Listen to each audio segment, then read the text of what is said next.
Paramashivoham. Om Nithyananda. Paramashivoham. Om Nithyananda.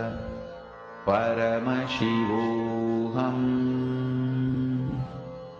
Om Nithyananda. Paramashivoham.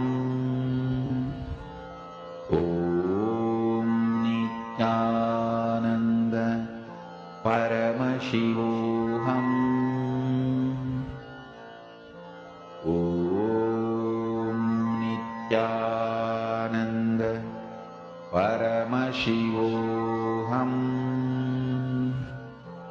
Om Nithyananda. Paramashivoham. Mahamahavagya, spiritual lullaby for samadhi. And Suprabhatam, wake up call, wake up song.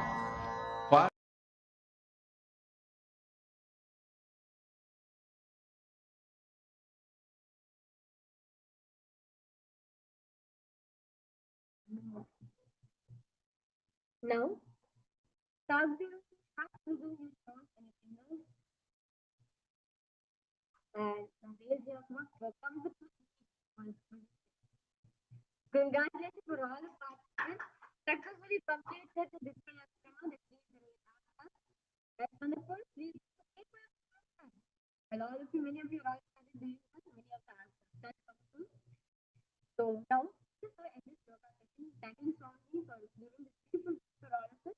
We will now concluding with the Puna Mantra. So I request all participants to the comfortable position, cross the posture, head to the stand straight and the hands and close your eyes. We will chanting the Puna Mantra. Om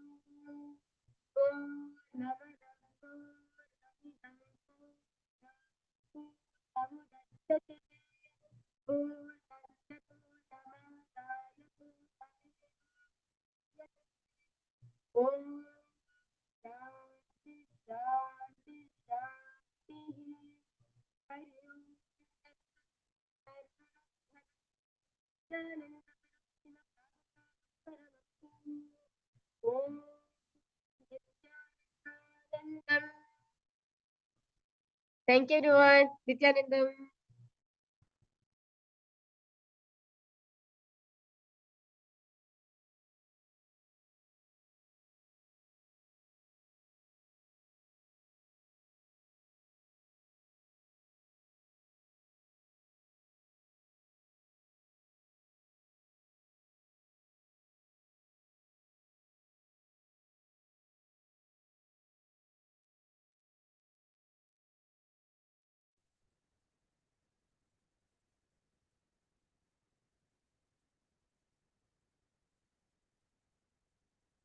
Welcome everybody.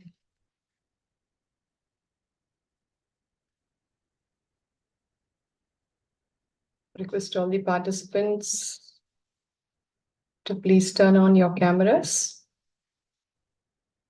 Settle down. Yes, Ma Elizabeth Crow, welcome.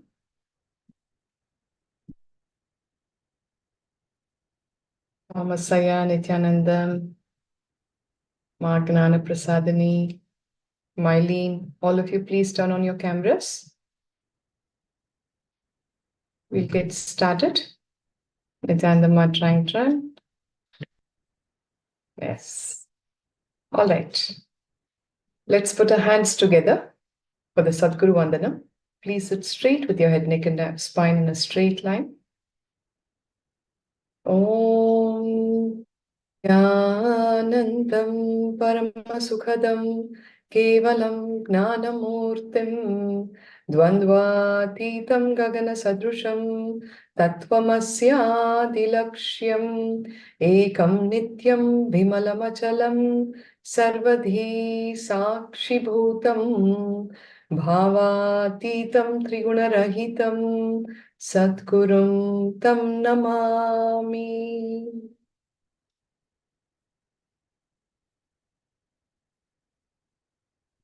Nithyananda, everyone.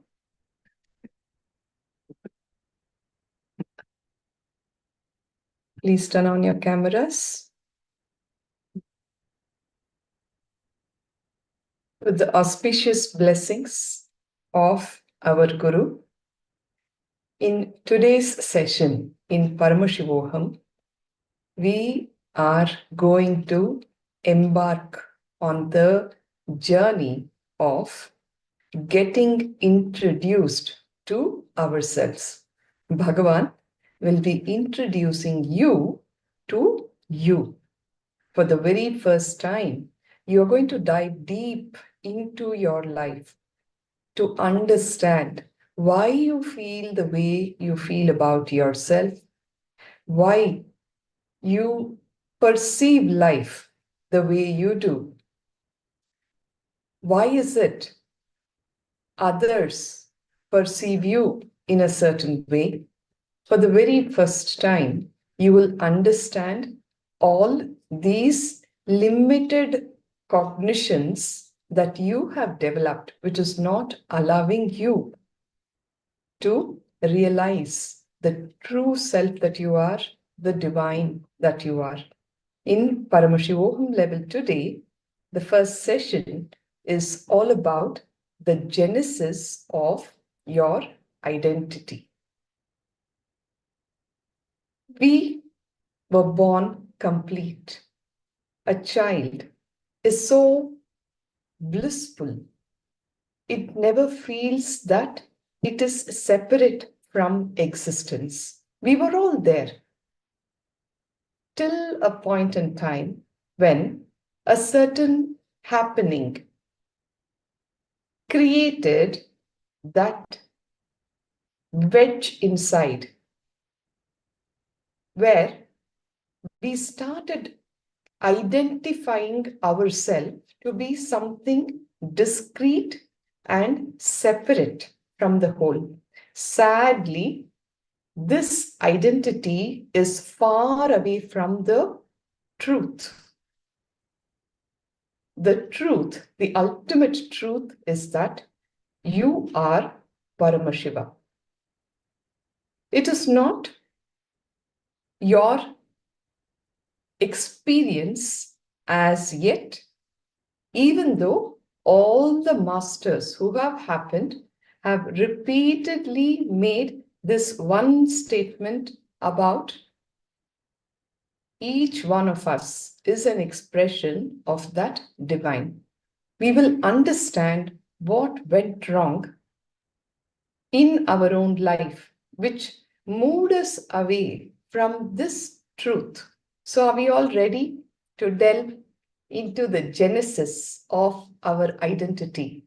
When did we make those statements about ourselves? What is the root of the identity that we have created for ourselves, which is so far away from the truth? Are we all ready? Nithyananda, Mom, Mylene. Yes.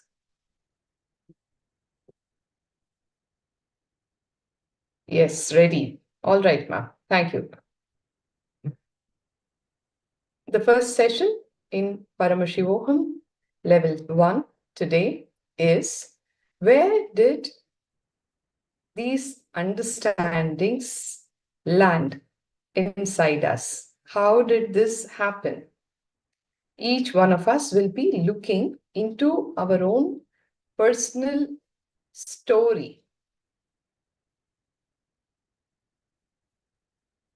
It will be so discrete and separate, but all of them will have that one thing in common, that the identity that we have created for ourselves is far away from the truth, the genesis of our identity. What actually creates that is our root patterns. The unchangeable facts about a root pattern is that it always gets created before the age of 7. After 7 years of age, root pattern cannot be developed. We will understand what are root patterns. Kindly be with me.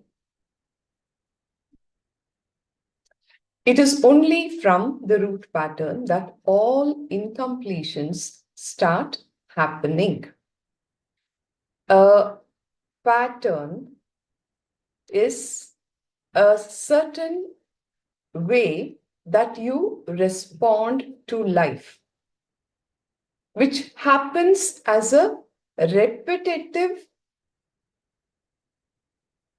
occurrence, which will never give you a completion out of that experience. I will explain in greater detail. What is an incompletion? Past thoughts, emotional patterns, hangovers, residues that are sitting in the present and suffocating you, not letting you live the future, is what an incompletion is. An example that we quote often: one day, a man saw someone getting killed on the beach. That memory continues to sit in him and never allows him to live the future. Every time somebody brings up a proposal of let's go to the beach, let's take a walk on the beach, the very first thought that will happen for this person, he will remember that murder that happened on the beach maybe 10 years ago or 20 years ago. Are you understanding this? This is what an incompletion is. The past is sitting in the present and dictating all your actions and decisions and thereby impacting your future. This exactly is what an incompletion is. A past sitting in the present and never allowing you lead the future or live your future is an incompletion. All patterns boil down to one root pattern. When you discover your root pattern and complete it, it is only then that your life starts, your life begins. We will just go through the scriptural references for the root pattern, the Shastra Pramana.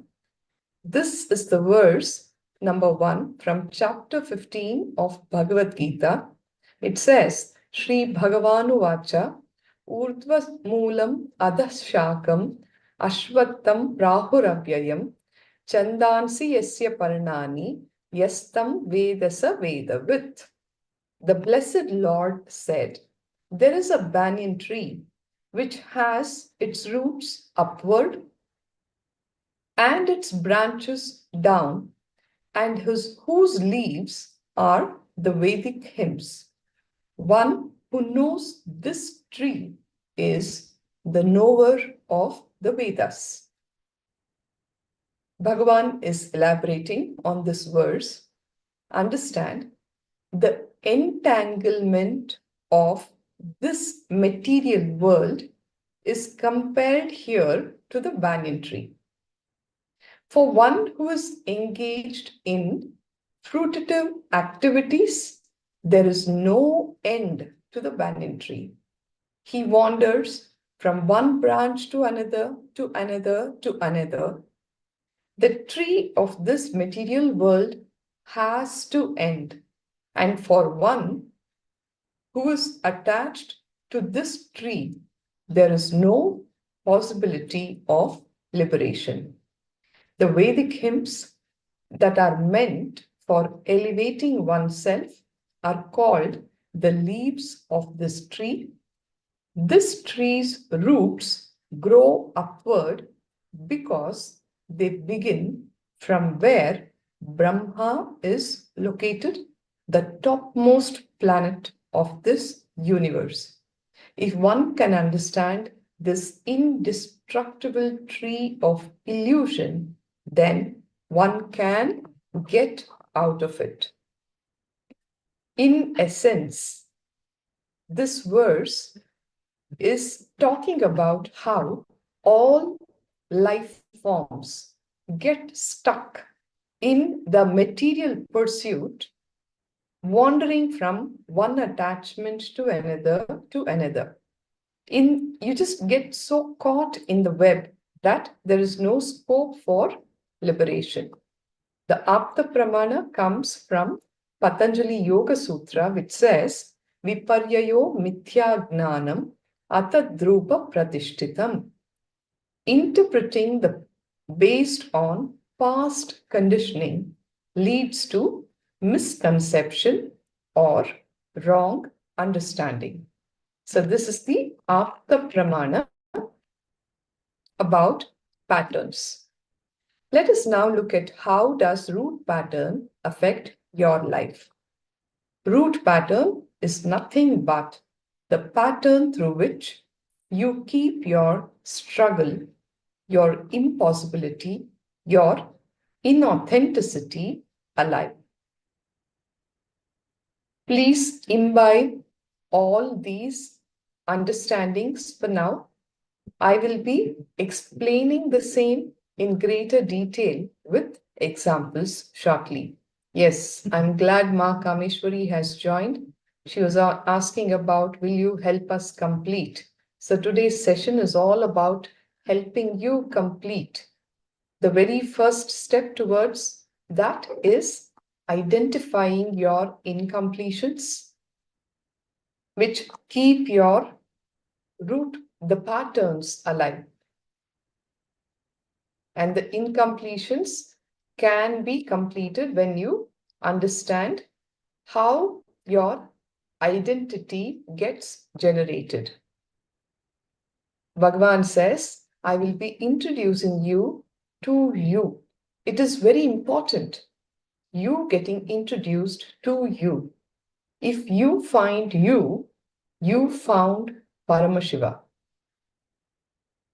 If you know the genesis of your identity, the identity crisis will be solved.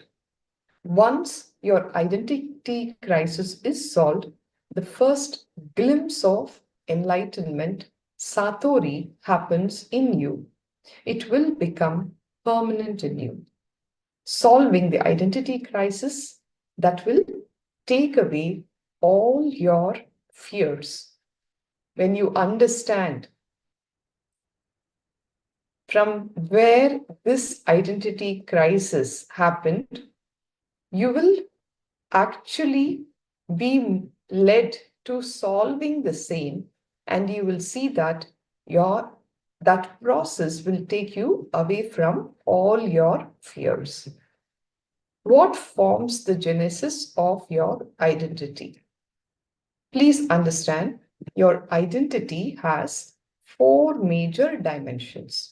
The first is your inner image.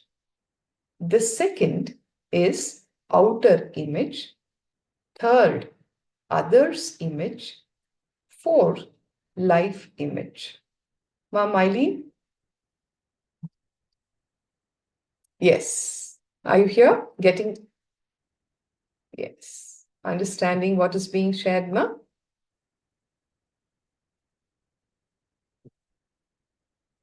Ma Kameshwari?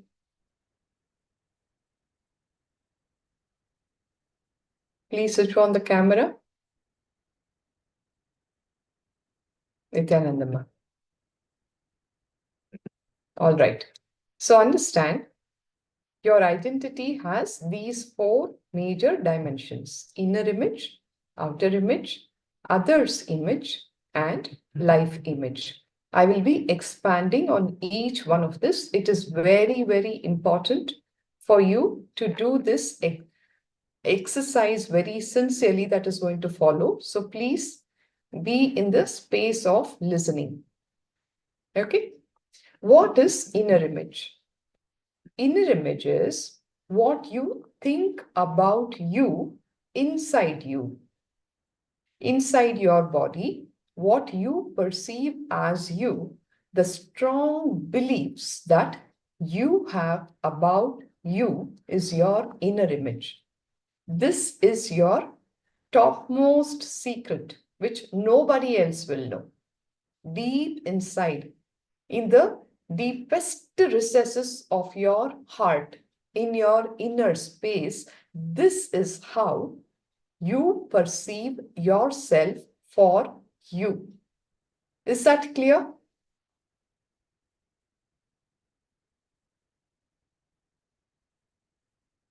All right. We'll move on. What you feel about you inside of you is your inner image. Generally, it will be lower than what you are, in the sense of whatever I touch, it will not flourish. The moment I get success, it will be taken away. This kind of belief. I am not good enough. I am not capable. I always make mistakes. I am unlucky. I am not loved. I am not cared for.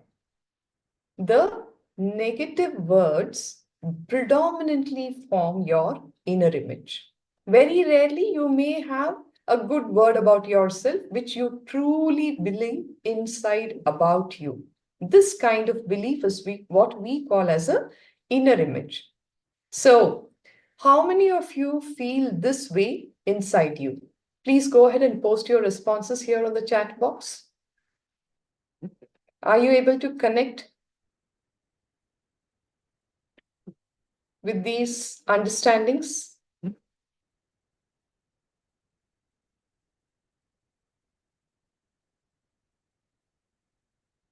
Yes, Ma Kameshwari has raised her hand for it. She's being honest about it. For all human beings, this is the truth. Be very clear. If you're not feeling that way, you're already enlightened. Thomas A. also says, yes, I have thought similarly. This is what everybody cherishes and nourishes deep inside. Like I said, nobody else will know about this, that this is how you feel about yourself. But that is exactly what is your inner image. Suppose you are to get onto a stage in public and start talking. Deep inside, there'll be so much of fear. You'll be shivering inside and God, oh God, I don't know. I don't think I'll be able to pull it off. But then what do? You will act as if you're the most confident being on the planet Earth. Ah, everything is so cool, fine, guys. That's how you stand on the stage. That is exactly what is the outer image that you project. If you see, sometimes you will feel you will be always successful in everything. If you see, sometimes you will feel you will always be a failure in everything that you take up. Whatever you think as you is your inner image. Let me be very clear. It is not that you will be constantly cherishing this 24/7 every minute of your life. Most often than not, when you are faced with conflicting situations in life, that is when these kind of negative words that you hold inside will start coming alive. When you're just sitting by yourself, sipping a cup of hot coffee, looking at the sunset, it's not that you'll be feeling, oh, I'm not loud, I'm not cared. No, it is when you're faced with conflicting life situations, when you experience powerlessness inside of you, you will see that this is the mamakara, the inner image that you are holding inside. The second image is the outer image. How you show you to others, to the world constantly. Sometimes it will be the same as what you feel inside. To your deep, very closest friends, your intimate relationships, you don't need to hide yourself. So you will say, no, I'm not feeling good about myself. You may show yourself as how you're feeling inside, but more often than not, it is diametrically opposite what you show about you to the outer world. All the time you say, do you know who I am?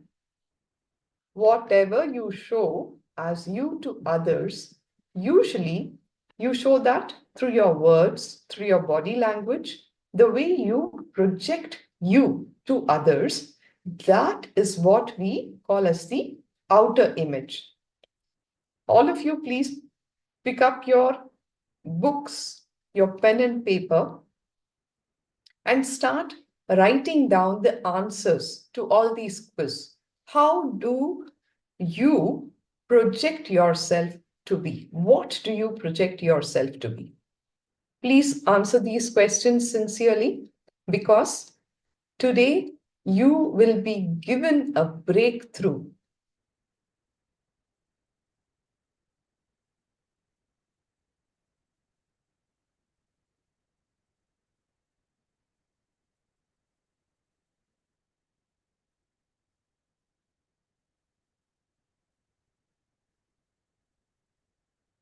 The quiz is the process of manana, internalization.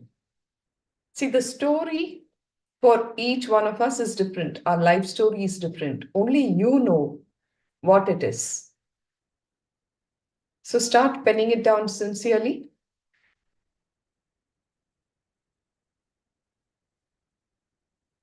Generally, what do you project yourself to be?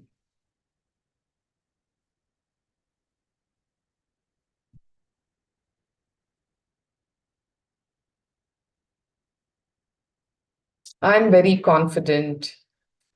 I'm capable. I'm successful. I'm friendly. I am lucky. I'm very brave. I can achieve anything. You know, these kind of words, body language is what generally people project about themselves to the world. Can you all relate to these understandings? Ma Kameshwari, Ma Elizabeth, Chunyu?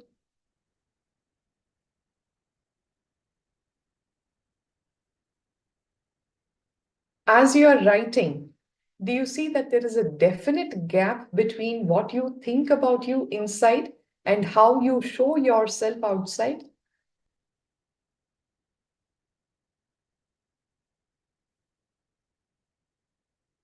Yes.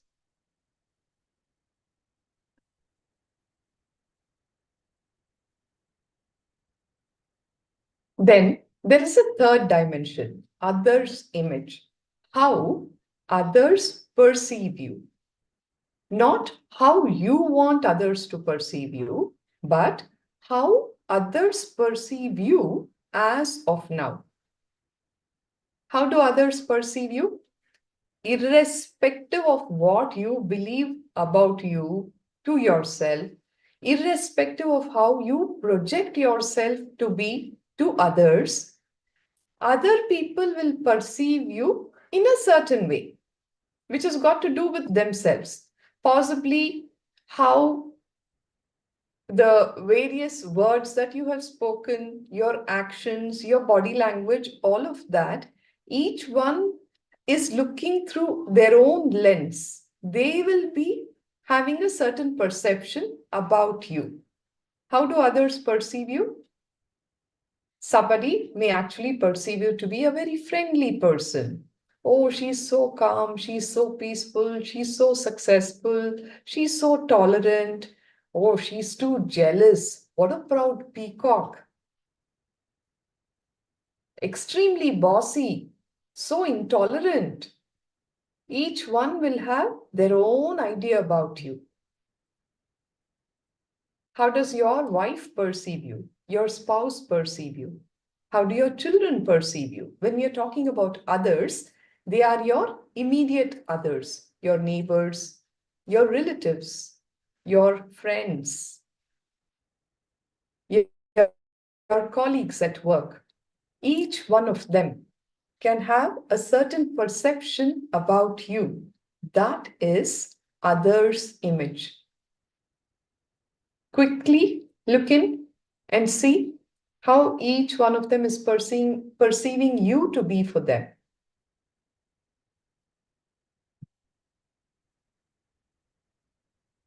Then there is a fourth dimension, which is life image, which is how you perceive life and others. Understand, this is the real luxury of life when you will have the right life image. Being able to trust life and others is one of the most important luxury that you can have in life. Swamiji says, you may be living in a palace with all possible pleasures and all the comfort and convenience that comes as a part and parcel of you living in a palace. But if you have a wrong life image, when you have a negative life image, irrespective of where you are, you may even be living in heaven, but continuously how you perceive life is from a negative lens, then it's all gone.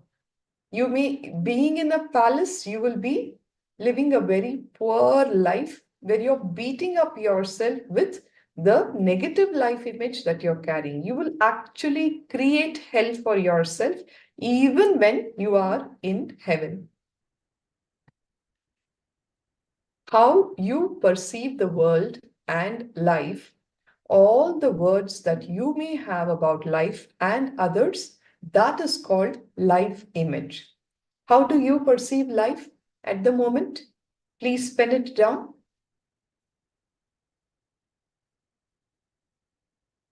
Life is challenging. Life is beautiful. Life has not been fair to me. Life has been partial.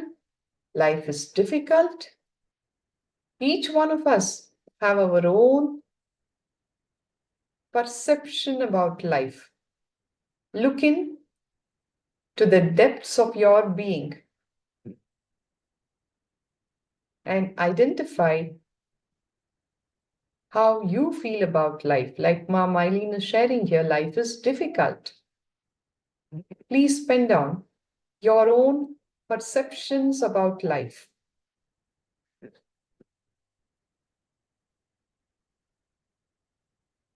Thomas Aya is sharing, I'm seeing each image as being quite different.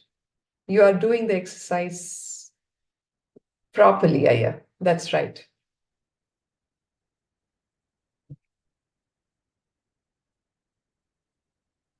Yes, you are hopeful.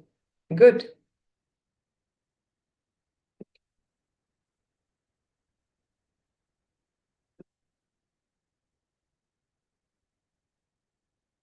I got it. Thomas Aya says, I see life as hopeful.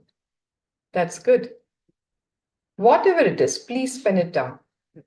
Because at the end of the day, we are all working for transformation, for a better tomorrow, which will happen only when we will heal all the wounds of the past. So this whole process today is about healing your wounds.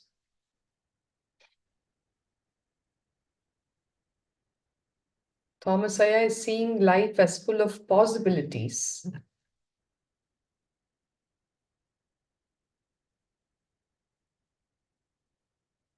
Now, do this exercise very sincerely. Describe all the words and statements that you use to describe yourself, the qualities that you believe are part of your inner image. Example, I am lazy.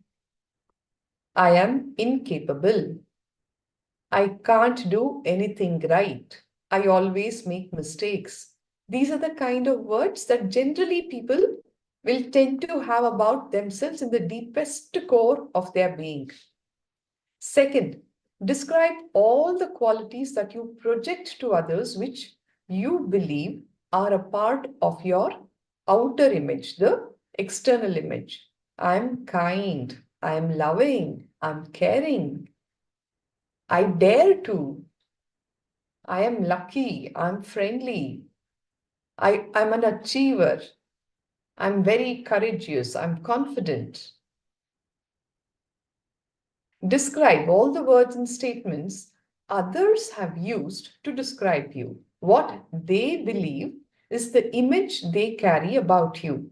Your husband, your spouse would have told you something. Your children would come and told you some stuff. Your neighbor might have told you you're arrogant. Whatever it is, please pen it all down sincerely. The fourth, describe all your words and statements and beliefs about the world and about life. What we understand as life image. Like Mom Eileen was sharing, life is difficult. Thomas Aya shared, life is hopeful, full of possibility. For somebody, it could be life is cruel, life is extremely demanding, life is partial, life has been unfair. Life is a challenge. For each one of us, it is different. So please start penning it down. Don't waste your time. Give yourself completely into the session.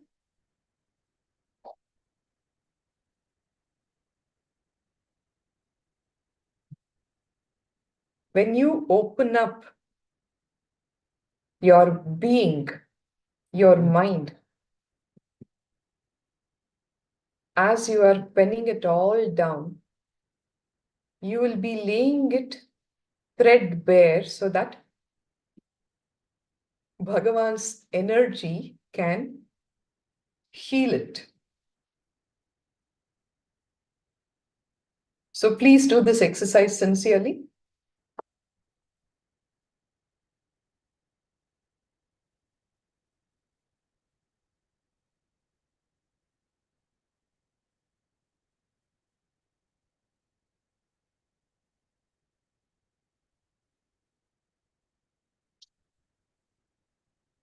Pen down all the words and statements that you use to describe in all the four dimensions: inner image, outer image, life image, and others image. Did I say to name it? You need to write it down in your book, Ma. All the words and statements that you use to describe yourself in your inner image, outer image, others image, and life image.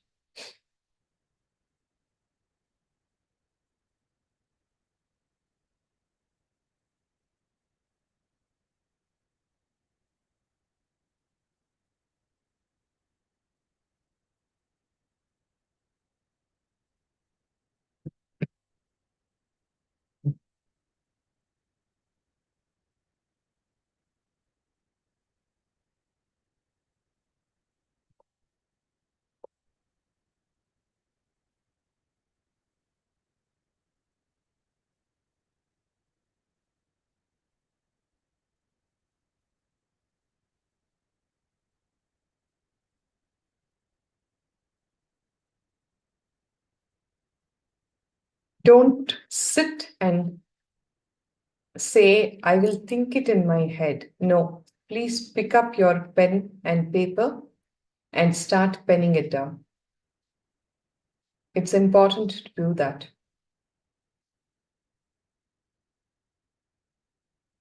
Only when you start writing will these understandings open up in multiple layers. you will be shocked about what is coming out on the paper. These are those zones of you which you have clearly avoided looking into because they are extremely painful. Start penning them down.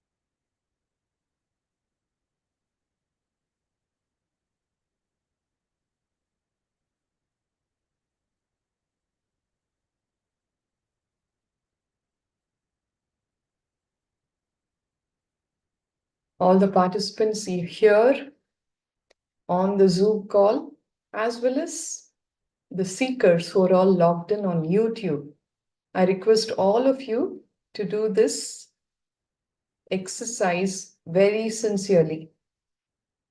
For the very first time, you are looking into you. We are too busy caught up with the outer world. You never take time to dive deep into yourself. Who's the most important person in your life? It's you.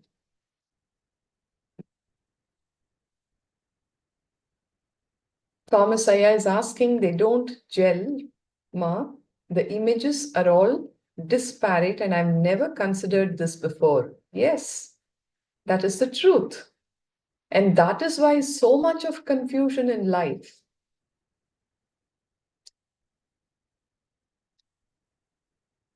The journey towards enlightenment is aligning all these four images.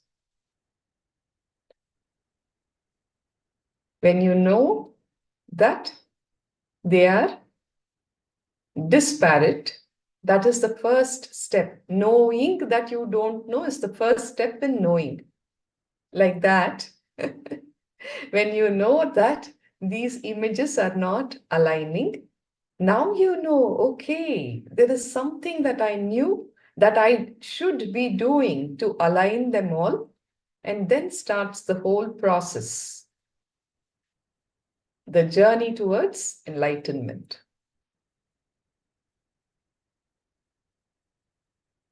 Half the problem is solved when you identify.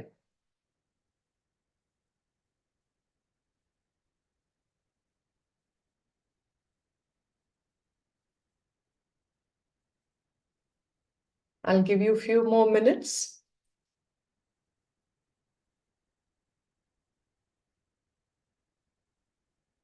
To complete this exercise because we'll be working on identifying where all of this is stemming from. Ma'am Eileen has done a good job. She says, I made a table with 4 columns and I completed it with words to describe each image. Yes. Good, ma'am.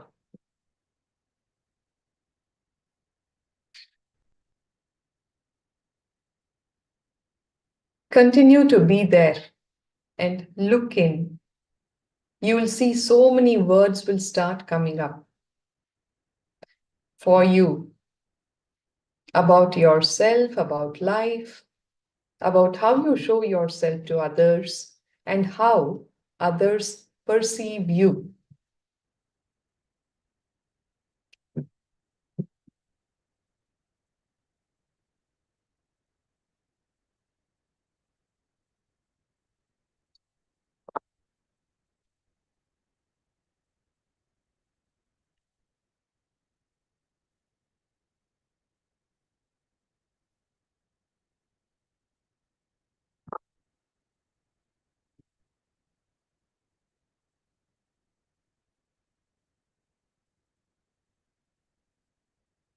Okay. What did you discover about you? All of you, look in and see. What did you discover about you?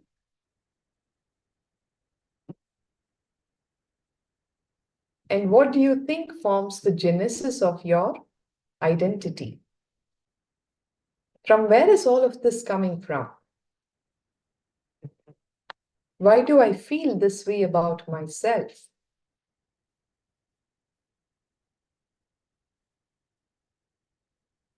Thomas Aya is also sharing, I made a diagram with quadrants, and it is why I can see so easily that the images are so different. Yes, it's easy to compare and contrast that way.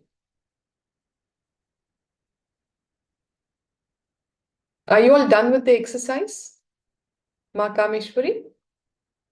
Yes? All right.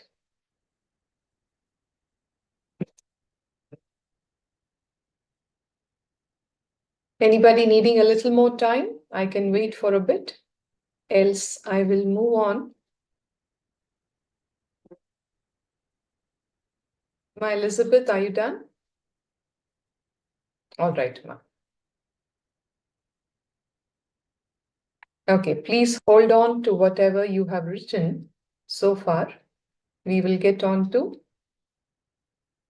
what is it that has caused this gap between all of our images and how it manifests in our life.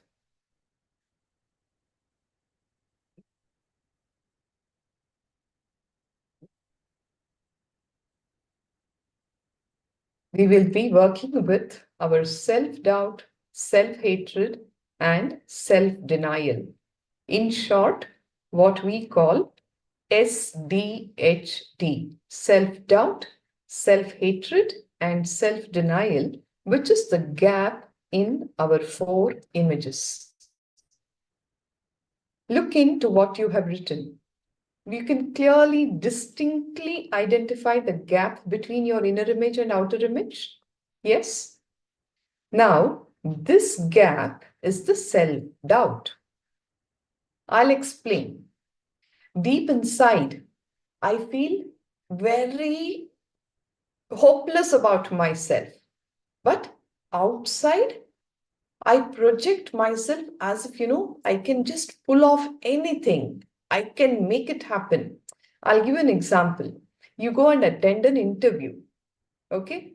In the interview, you will talk or you project all kinds of images about yourself, and the boss will employ you and he will give you a project on which you have to work on to deliver in the first week of your being there. What happens? Inside, this guy is not at all confident about himself, but outside he has projected it as if, I have done all these things in my life. I can manage to pull off any stuff. And that is what the outer image he has projected. The minute the boss gives him a certain assignment to complete, a project to be delivered in a week's time, what is it that will happen? Self-doubt. I doubt whether I will be able to manage doing this. You understand? The gap between your inner image and outer image is the self-doubt. The gap between outer image and others' image is self-hatred. You are projecting yourself as something to the people around you. And how that person is perceiving you is totally different from how you are projecting yourself. Now, this gap is what is self-hatred. Are you all catching the thread of this? Please map all these understandings into your own life. You will be able to just catch it like this. It's not just a theory that we are sharing. These are life truths. Can you identify the self-hatred as the gap between your outer image and others' image? What you show as yourself to others and how others are perceiving you?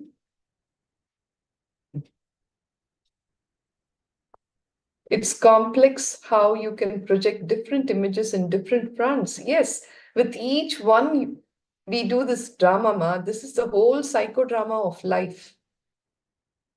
Self-hatred, when you project yourself in some way, but others perceive in some other way, when you become powerless about it and you start hating yourself, I am not enough, I am not sufficient. Others are not believing how I am projecting myself. That is self-hatred. Are you catching the thread of this, Ma Kameshwari? You are showing yourself to be the best student in your class, but your teacher is always telling you as to how inefficient you are. When she is perceiving you as incapable and inefficient, on the other side, you are trying to project yourself as very hardworking, very efficient, and very capable. You are not able to convince your teacher about your capability, and you start feeling powerless about how she perceives you. You will start hating yourself for not being sufficient.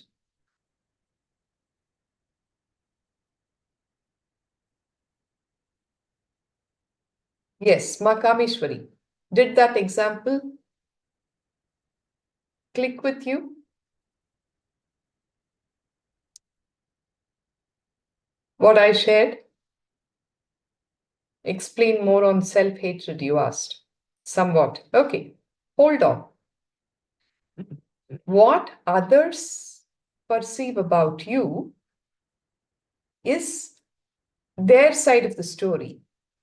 It will cause self-hatred when you become powerless about how they are perceiving you. Are you catching the point? I do my best to shower myself on my children, for instance. And I believe that I am the best mother. But if my children do not feel the same about me, they perceive me as she is not there. She's not just there. And you start becoming powerless about that statement that your children are making. You will start hating yourself. Why is it that I am not adequate? I am not enough. That causes self-hatred, the gap between the outer image and others' image. Can I have an acknowledgement by the others in the group? Okay, I'm glad Ma Kameshwari got it. What about the rest? Do you understand self-hatred?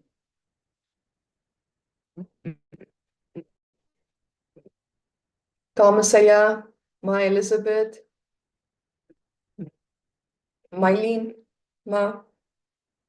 Yes. Okay. There is a long message here. Thomasaya is sharing, I feel that I am lazy, but others perceive that I work crazy hard. Okay. And if I am honest, this is true. I work 4 jobs. I own my own business. I have always thought that others think more about me than I do about myself. All right. Like I said, shared earlier in the session, it is not always that the lower inner image has to be low. You can have a higher inner image and you may show yourself as a very mild kind of a person. Like, Swamiji says, the people who behave very humble all the time, their body language will be extremely humble, but deep inside, they are the most egoistic and arrogant people. You understand? We are just addressing the non-alignment in the images. You perceive that you are lazy, but others are believing that you work extra hard. If you are doing 4 jobs and you're running your own business, you also made a statement that which is also true. So there is a part of you that even believes that it is true. The fact that you are saying, I am lazy, may not be the complete truth also, Aya. Do you see that? How this whole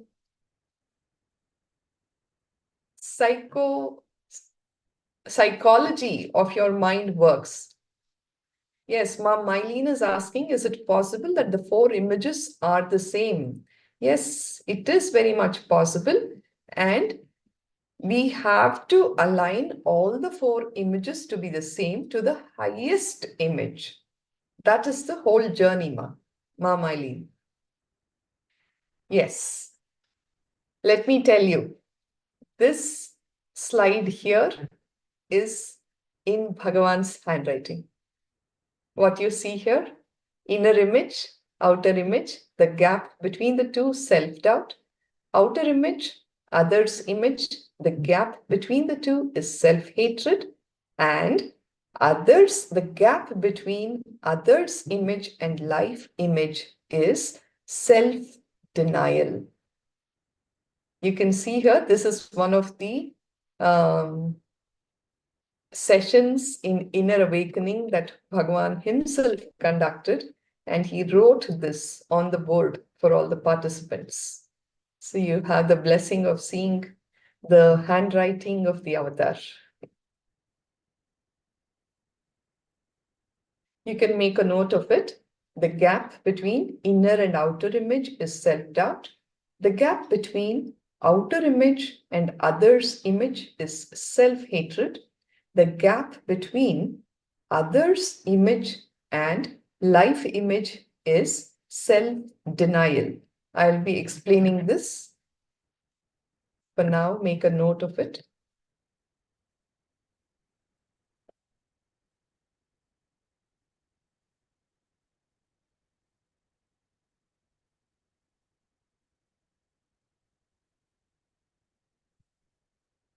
Let us understand the self-doubt, self-hatred, self-denial with this example. You are sick and you want to get well. You think, will I get well? That is self-doubt. I think I am not worthy of getting healthy, whatever I have done. That is why I am going through this, is self-hatred. Many a time you will see people talking about, I don't know what all bad deeds that I have done in the past. That is why I am going through what I am going through. And I'm not even worthy of getting out of this problem. That is self-hatred. Self-denial is, I will not get well, I just know. You declare and you completely deny yourself. You completely give up on yourself. This is self-denial. Are you understanding these concepts? Self-doubt, self-hatred, self-denial. When you are doubting, will I get well? It is self-doubt. When you say, I am not worthy of getting well, it is self-hatred. It is self-denial when you declare that I will not get well, I know. This is exactly the game that you will be playing in your life. Yes. I'm sure all of you will be able to relate with these understandings with much more clarity with this example.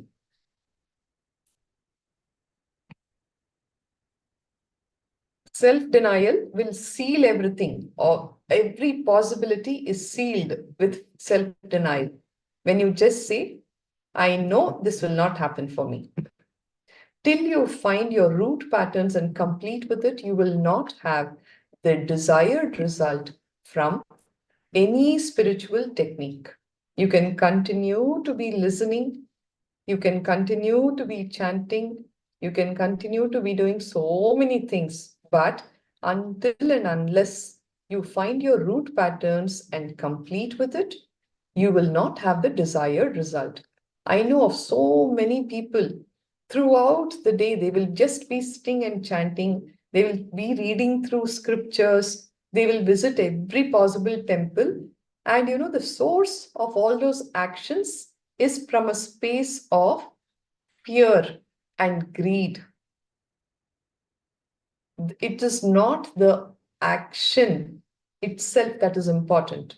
It is the context of your actions that matters. So until and unless you complete, even your spiritual techniques will not bring in desired results. Thomas Aya shares, by this revelation, I have such self-hatred. In my scan, this was raised, and I see it clearly now, and I see it clearly how. I'm glad, Aya. I'm glad. Pattern causes self-denial in you. Self-denial means even you are cherishing your own failure for some perverted reasons. You start enjoying the sympathy that you get when you fail. Now, this is a very dangerous thing that we all engage with. Understand, you have declared yourself as a failure. And you will start enjoying the sympathy that you get when you fail. In a way, you know what? When you have made a statement about yourself, see, whatever I do, I will always be faced with failure in my life. There is no way out for me. Somebody, some good friend, a well-wisher will come your way and he will try to give you an advice or show you a way out of the problem. You know what? At the cost of not accomplishing your mission, you are ready to destroy yourself just to prove your point. You will fail and you will show and you will tell this friend of yours, see, I told you, I was right. I always fail. That is one side. The other side is whenever that happens, you enjoy the sympathy that you get when you fail. The good news for all of us is that you can discover your root pattern and complete it. You will be able to identify and complete with your root pattern in the presence of the Guru. Thomas Aya is having very powerful clicks. He's saying, I see now that this is the source of my perpetual sadness and I can change this now. Very right, Aya. You will be able to identify and complete with your root pattern in the presence of the Guru. Now, start penning down all the self-doubts that you have about you and the incidents when it started in you. Pen down all the self-hatred patterns that you have and the incidents when it started in you. Start penning down all the self-denial patterns that you have and the incidents when it started in you. Just to make it a little more clearer for all of us, I will share my own story of my root pattern discovery. Okay? The easiest way, I will give you some clues for this for all of you. Go back to the earliest memory of your life. You don't even try asking which was the memory where I experienced pain. Don't even do that. Just sit, pray to Bhagavan to handhold you through this process. Whatever is the earliest memory of your life, just go back to that. Mom Eileen is sharing, it's my situation. I feel like I am one with the anxiety, the sadness, the failures. How to change this? Exactly, Ma. This is what the whole process is. Please go back to the earliest memory of your life. Whatever age it takes you, try to go a little further down.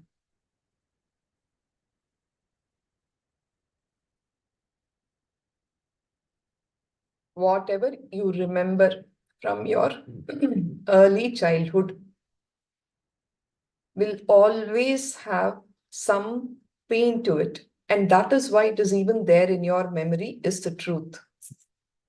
You may not have identified it till date, but in today's session, you will. So please go back to the earliest memory. When we were asked to do this process in the inner awakening session, my earliest memory was when I was 3 years of age. What actually happened, I will share with you. I am seeing myself standing at the door of our bedroom. It just came as a flash. Okay, I'm wearing a white frock and I'm standing there. Swamiji says, become that person. Go into that moment. Become that 3-year-old child. Start seeing everything around you. When you do this process very sincerely, you will even see the color of the walls of the bedroom. It is an old house. Like when I did the program, I must have been 35 years of age. And this is a memory when I was 3 years old. Okay, you will actually start seeing the color of the wall, the dress that you are wearing, the way your hair is tied, all of that. In minute detail, everything will come back to you. I just stood there as that 3-year-old child. Okay? And what is it that I am seeing? I am seeing that my mother is having a small baby in her arms and she is feeding that baby. Who is that baby? My little brother. Okay. It has so happened that all these years, I have had my mother all for myself. Undivided attention, care, and love. Those 2 days when she has gone to the hospital for the delivery of my little baby brother, I have missed her very badly. I have missed her physical presence very badly. I've looked around for her everywhere, and probably my grandmother had come down to take care of me. And I'm asking her, where is Amma? Where is Amma? Where is Amma? And I have no answer. At least I don't remember what answers were given to me at that point in time. And I'm just standing there and I'm seeing that my mother is not looking at me. This is all that has happened.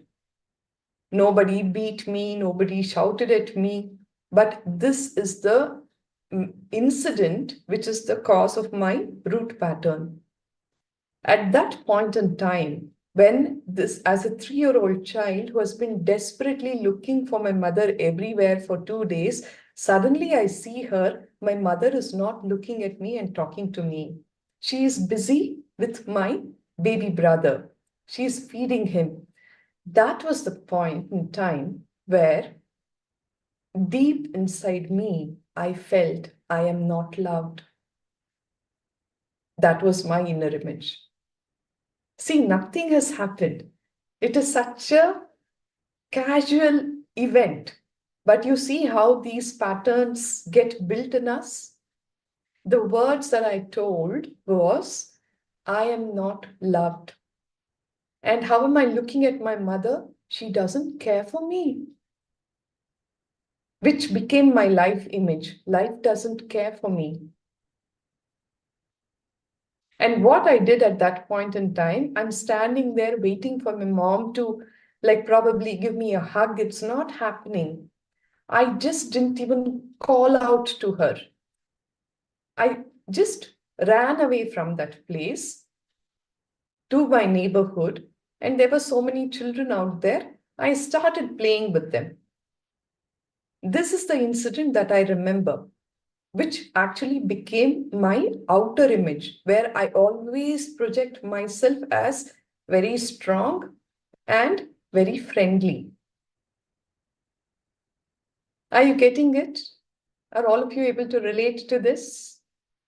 My inner image, outer image, life image, and others image. Others also always perceive me as very friendly, very supportive, always there, available for them. At least in my friends' circle, that is the image that I have. The sad part is that for a major part of my life, whenever I'm faced with a certain conflicting situation, this is the inner image that gets triggered, that I'm not loved. But the truth is that I have been the child in the entire family who has been showered with so much of care. There has never been a time that anything was denied to me. I was always given the preference over everybody else. My parents did their very best for me in whatever circumstances that they were in. I was never denied.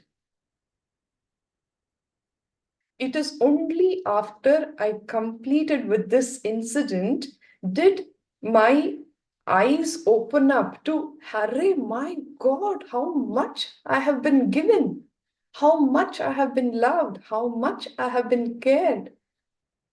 It is not my fault. It was just an immature cognition that 3-year-old child carried at that point in life, which became the lens through which I saw everything in life. Are you all able to connect to this? I now request all of you to go back into your own lives and identify the very first memory. Like I said, anything that is a memory inside of you has pain attached to it. Like I had the pain of the baby, that 3-year-old child who felt, I am not loved. Because there is pain, it is even there as a memory. All right?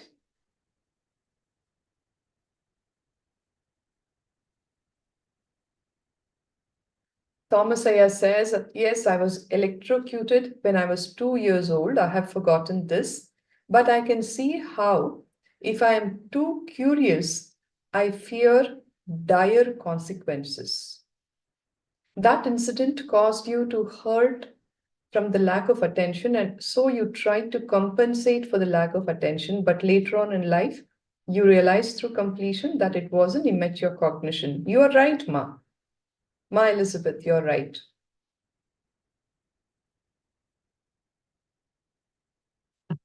So, what I suggest to you, Thomas Aya, is do not try to make any logical conclusions of that event. Like, that is why I tend to fear dire consequences. No. I want you to become that 2-year-old child. Relive that incident as if it is happening to you right now. Do not remember, do not allow the interference of your mature, logical, analytical mind now. I want you to live that incident as a 2-year-old child. It is only then you will actually discover the inner image. Otherwise, your mind will play very dirty. It will never allow you to tap into that space. Because you know why? If you do that, you will become more powerful than that mind which tends to pull you down. Are you getting the point? Yes. So all of you, Ma'am Eileen, please go back to the earliest memory of your childhood, which you remember.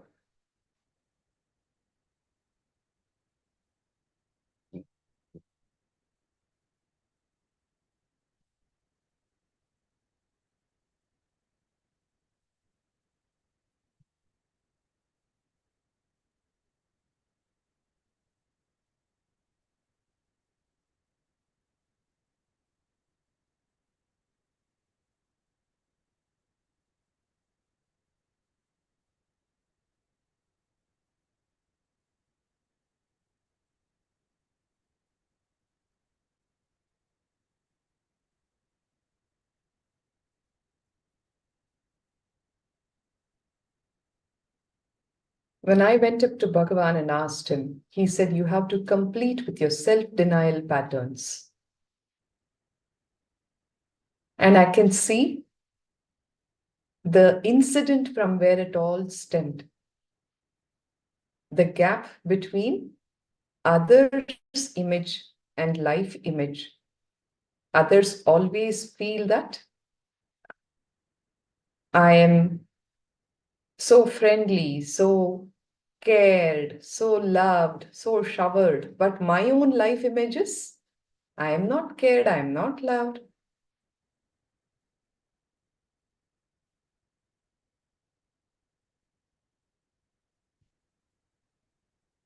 With this example, I want all of you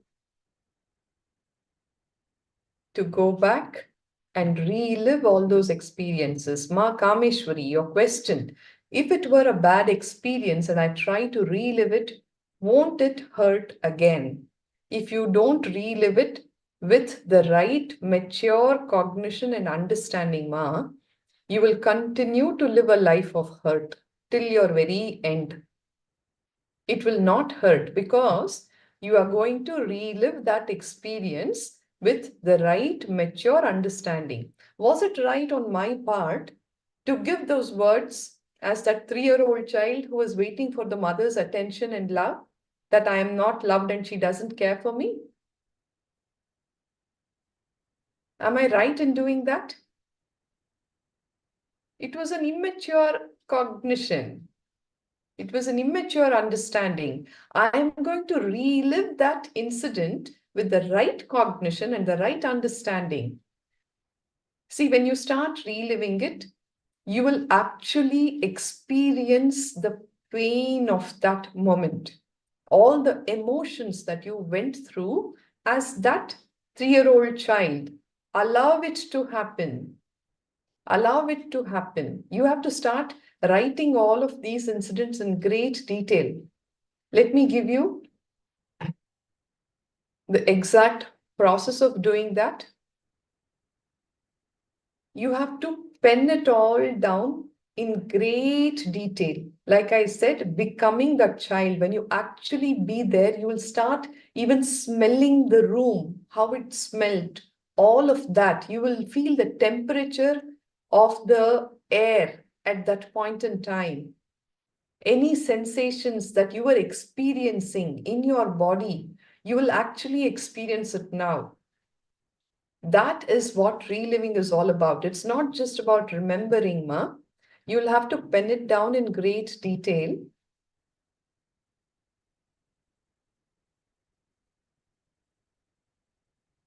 And then look at your own reflection in the mirror. Make a contact with the eyes in your reflection and start talking it all out to that reflection multiple times. Okay? When you do it again and again and again, every time you relive and you talk about it to that reflection in the mirror, all the emotions will start leaving, melting out of your system.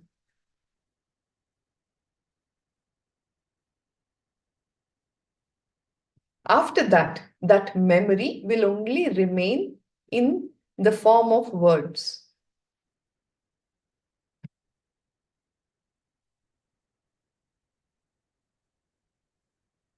Okay. Cheng Chen is asking, when I didn't learn to walk, maybe 6 months of age, something happened that caused me feel orphaned and abandoned, but I have no memory. How to solve this? Cheng Chen, what you have shared is a memory. I want you to sit with yourself. Sit with your eyes closed. You can go back to become that 6-month-old child. Please get into that body of that 6-month-old.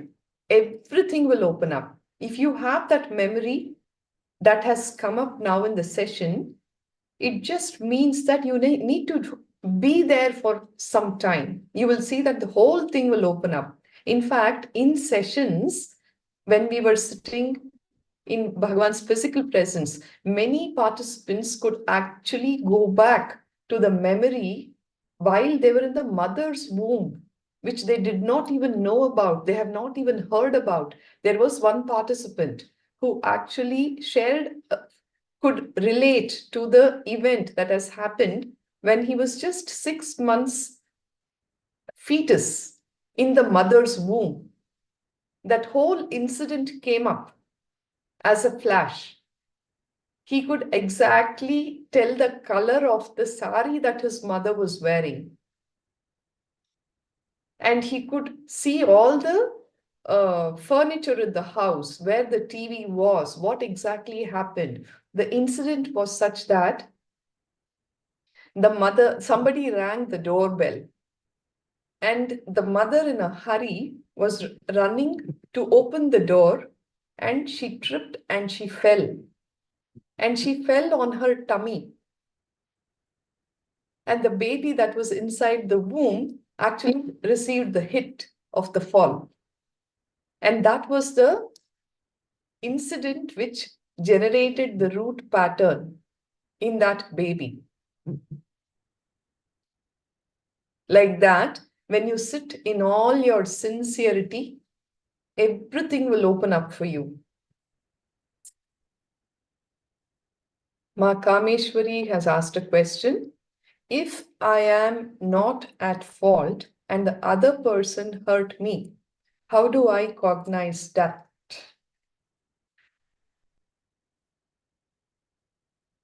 I would want you to share the specifics of your question, Ma.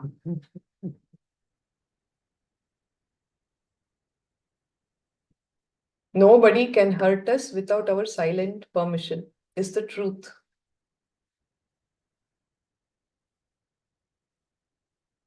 The other person hurting you will happen only when that other person has done something to trigger your inner image. Whatever has caused the hurt, leave the other out. Go in and see, why exactly am I feeling the hurt? What is the inner image that that person has touched upon?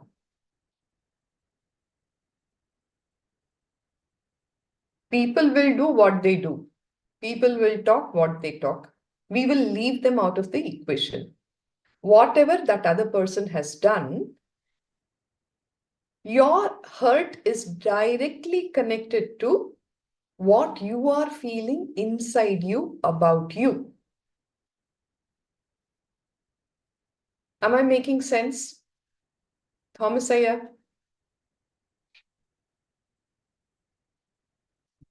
The other person has triggered your inner image. Thomas Iyer is continuing to share that the issue wasn't the electrocution, it was my father telling me that I was stupid. Okay, be there, live that incident. You will see more layers coming out.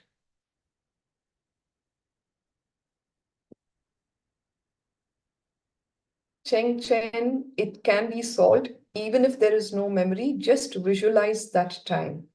Yes, you just need to get into that body of that 6-month-old baby. Be there and live that whole experience. You will see that everything will open up, Aya.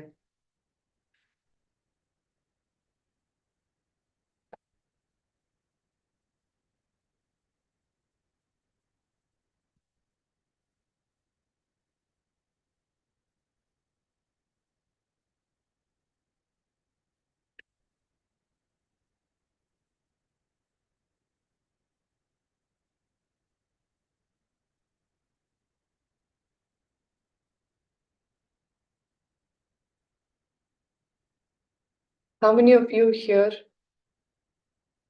are having clicks about identifying the gaps between your inner image, outer image, life image, and others' image?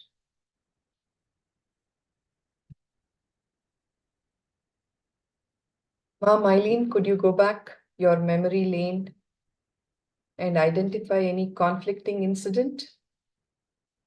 Yes? You'll have to relive it.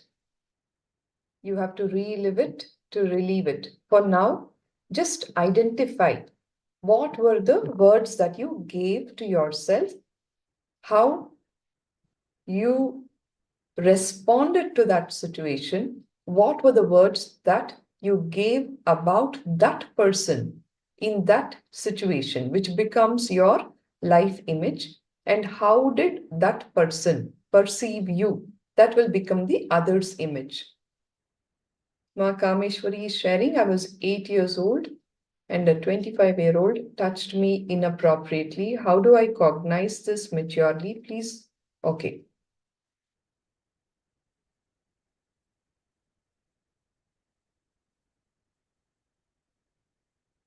All right, Ma, we will come to that in a bit. I want you to go back to your any incident which is less than 7 years of age.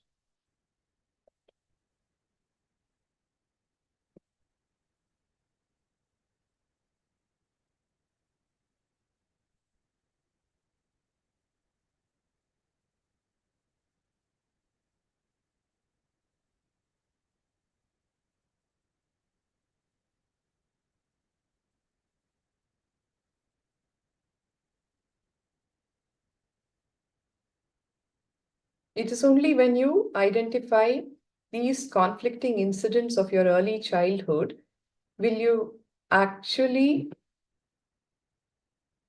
see why you perceive yourself the way to be, how you perceive life to be. All of those understandings will happen.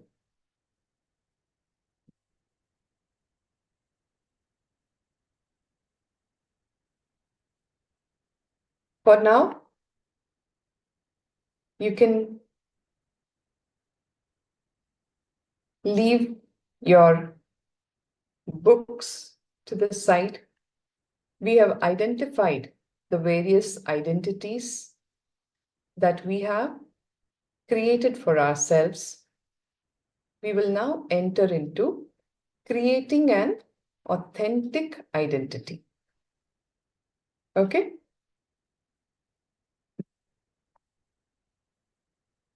Understanding of the genesis of identity and completion with it just liberates you.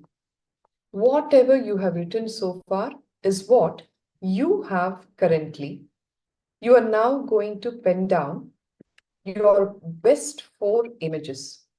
Whatever images that you have written so far is what you have.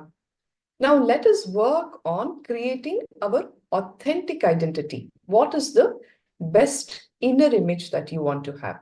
Please pen it down. What is the best outer image that you want to project. Pen that down also. Pen down your best others image and your best life image. When penning down, don't ever think, will I be able to make it? Making it is not your job. You just order. See, literally, you should be writing it like, if God appears now in front of you and says, so be it, tathastu, it will happen for you. You just write it down. Like that, in all that sincerity, start penning it down.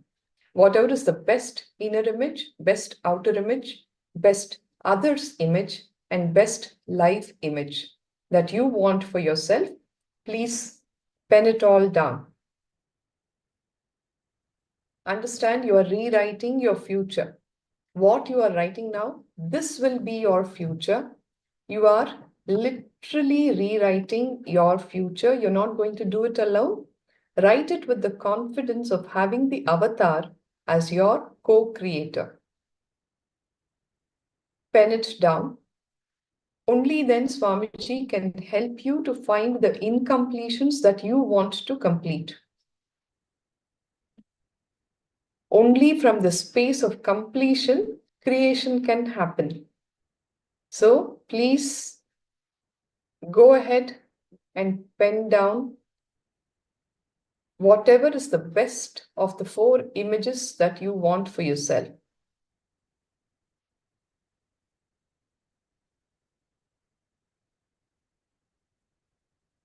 Bhagavan is the co-creator of all of those realities for you. So ask for everything that you want.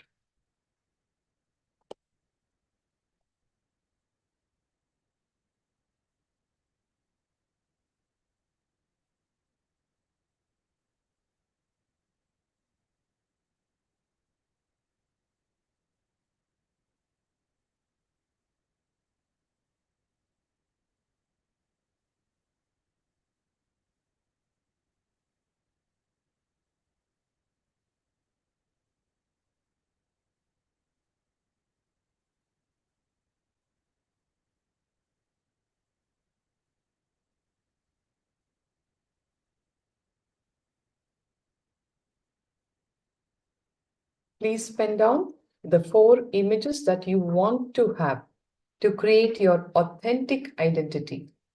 The best inner image, best outer image, best others image, and best life image that you want to have.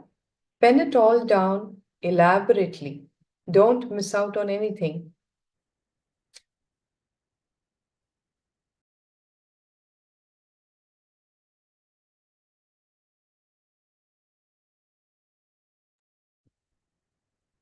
Write it all down without any editing. You don't need to feel shy. You don't need to say, oh, I'm asking for too much. Oh, will I really be able to make it? None of those questions. Whatever is the best that you want, pen it down elaborately.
Don't miss out on this opportunity.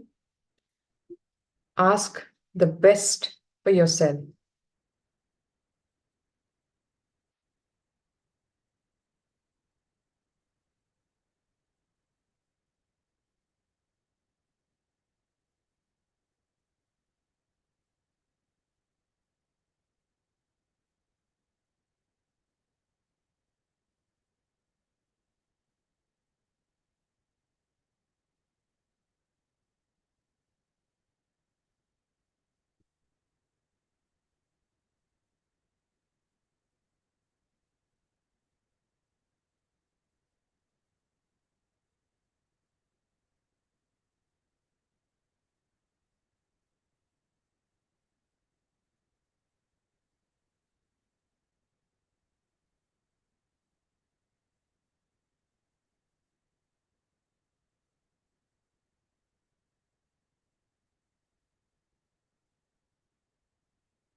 Understand your patterns are not compulsions. They are just the stupid choices that you make.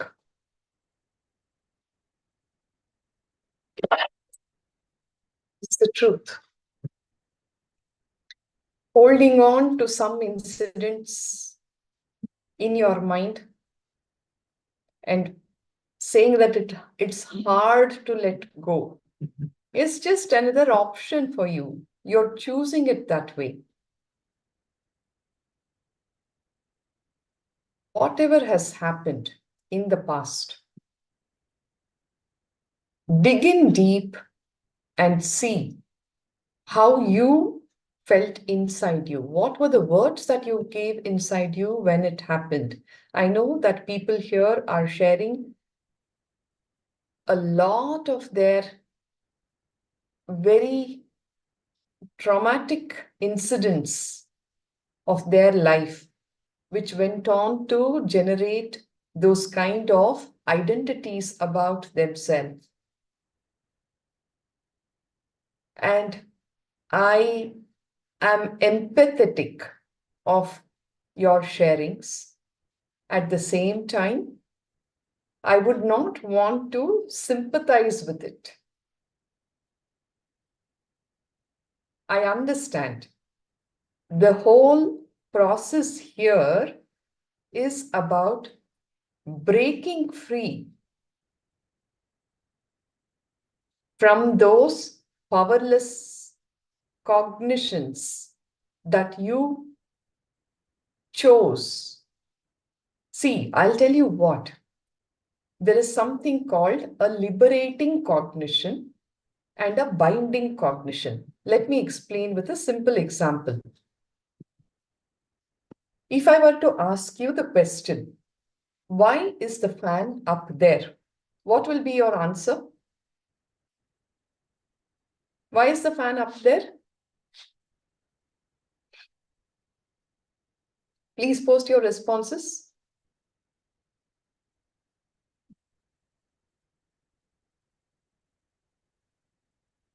Why is the fan that's running, why is the fan up there? Can I have your answers? Thomasaya says to keep me cool. Elizabeth Ma says the fan is up there to circulate the air. What about the rest?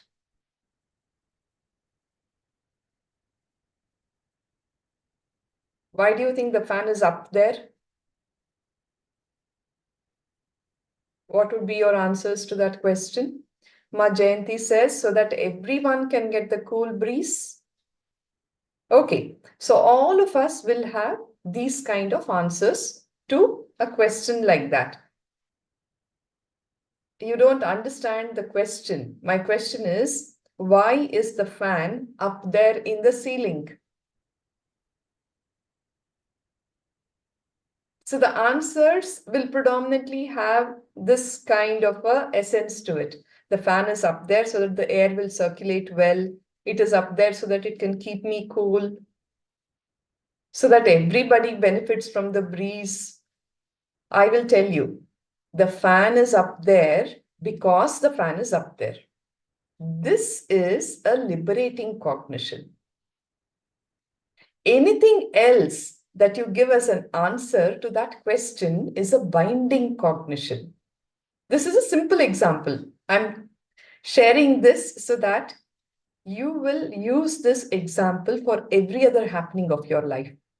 Why did my father come and slap me that day? My father slapped me because he hates me, is a binding cognition. My father slapped me because my father slapped me, is a liberating cognition. Yes, stop reasoning out everything. Every time when you start reason out a particular happening, your mind will always come up with these kind of powerless words, powerless cognitions, which will tend to bind you, which will tend to restrict you and suffocate you. Why did my mother do that to me? She did that to me because she did that to me. It is not big. If you say my mother did that to me because she hated me, you're going to carry that pain all your life. Why did that person touch me? He touched me because he touched me. Over. That's it. Do you see that? The difference between a binding cognition and a liberating cognition. Yes, Cheng Sen says it's like the root patterns and the self-perception of our lives. Yes, whatever you have found as the source of your genesis of your identity. Why did not my mother look at me? My mother did not look at me because she did not look at me. I cannot even answer that question with, my mother did not look at me because she was busy feeding my brother. No, that is again a binding cognition. You know what? The mind will take on with another thread to that whole explanation, which will say, she cares for my brother more. That's why she did not look at me. My mother did not look at me because my mother did not look at me. Yes, Ma Kameshwari, you got it. I have seen that reasoning out will become a never-ending loop. He did what he did because he did what he did. That's all.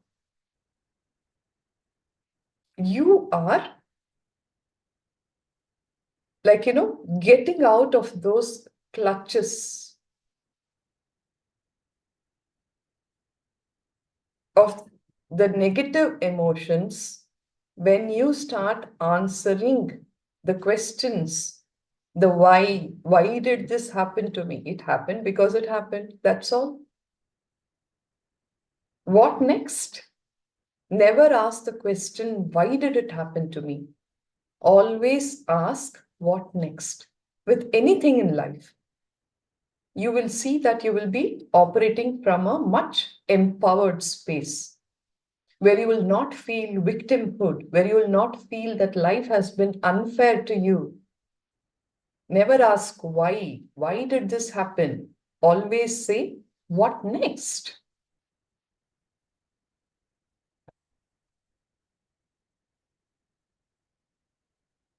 It is freedom. Yes, it is a liberation.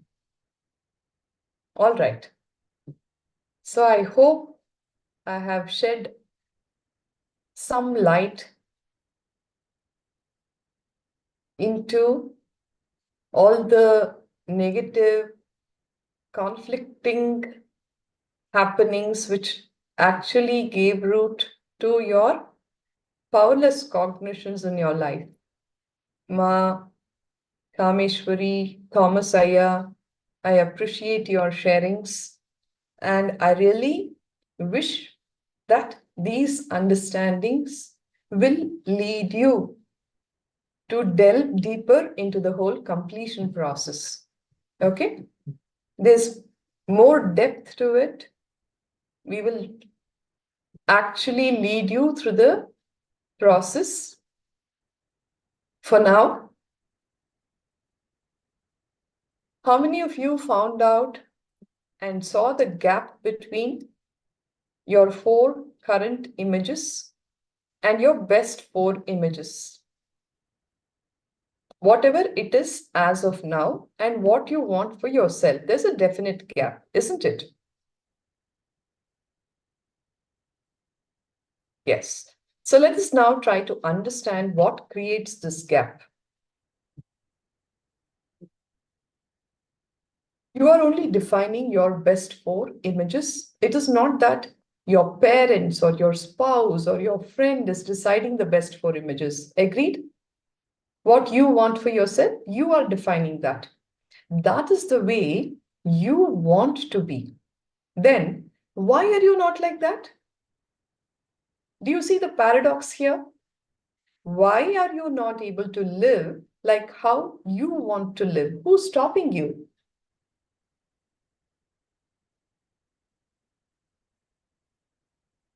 Do you have an answer to that question? You know that this is my possibility, and still you're not living it.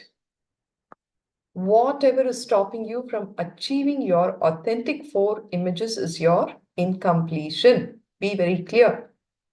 The past thoughts, emotional patterns, hangovers, residues that are sitting in the present and suffocating you, not letting you live your future.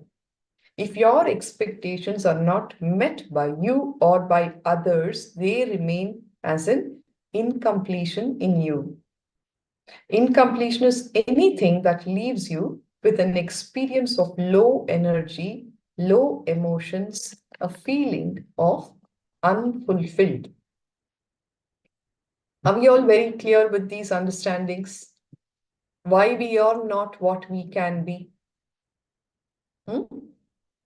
The inner image, outer image, others image, life image that you have now is your inauthentic identity. The inner image, outer image, others image, and life image that you want to have is your authentic identity. It is possible for you. Identify and pen down all the incompletions that are stopping you from expressing your authentic identity. Like, when you say the best inner image that I want to have is I am the most loved person on the planet. Okay.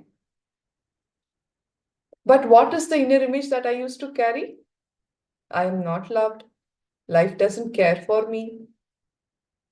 Now I know where this gap is coming from. I have identified that incident and the incompletion, which is stopping me from expressing my authentic identity. Only when I completed with this incident that actually my whole being open up to, oh my God, what is it that I have even done to deserve and receive so much love from life?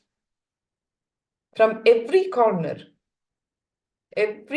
of life,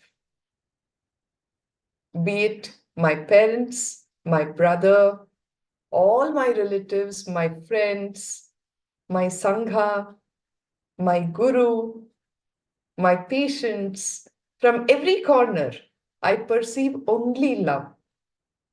You see how amazing it is when you complete.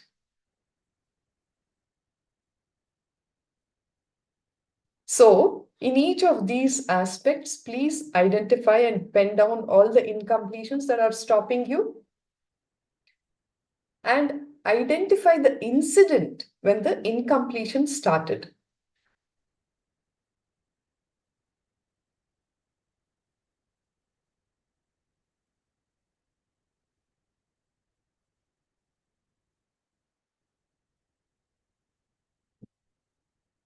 You'll have a few moments.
You're literally rewriting your future.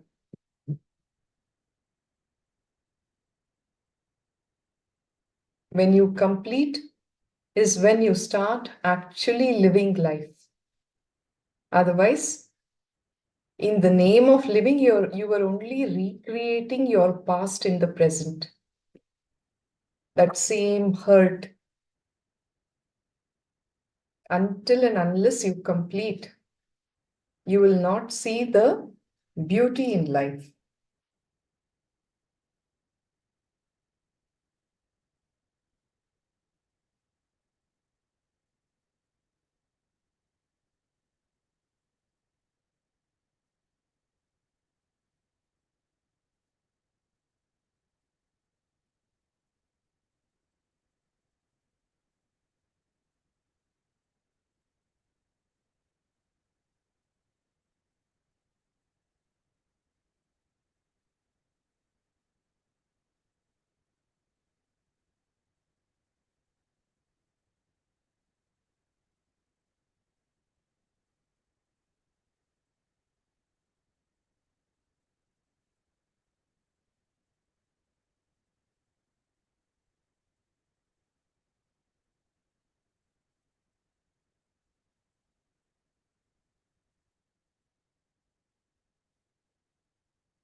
It will be a long process.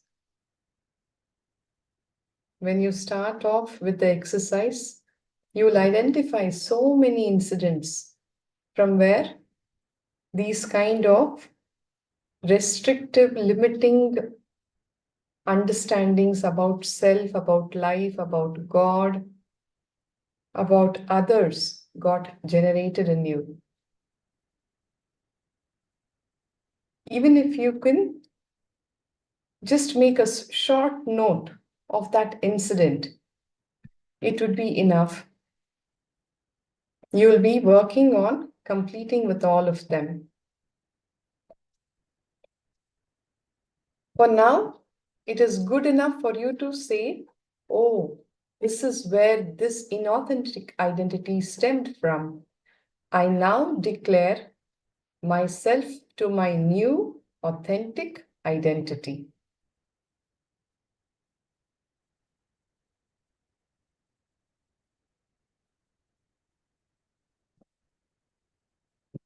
All right? You know that that identity is not the truth. It was just your immature understanding of that moment. Yes, you're right, Cheng Sen. He says, if I seriously considered writing it down, I think I could write an English dictionary. All of our biography will run into pages, I'm sure. Okay, so please do continue with the exercise. I will have to now conclude the session. Our next Acharya, Maswami, will be taking over from here. Please put your hands together to Bhagavan for opening all of our eyes to the falsity of the life that we have lived so far and awakening us to our higher possibilities and the space of completion, the space of deep gratitude to Bhagavan. Om Purnamada Purnamidam Purnat Purnamudachyate Purnasya Purnamadaya Purnameva Vashishyate. Om Shanti Shanti Shanti Harihi Om Tat Sat. Sarvam Bhagavat Shri Nithyananda Paramashiva Padukarpanamastu. Om Nithyanandam. Thank you. Thank you, everybody. Nithyanandam. Nithyananda. Nithyananda, everyone.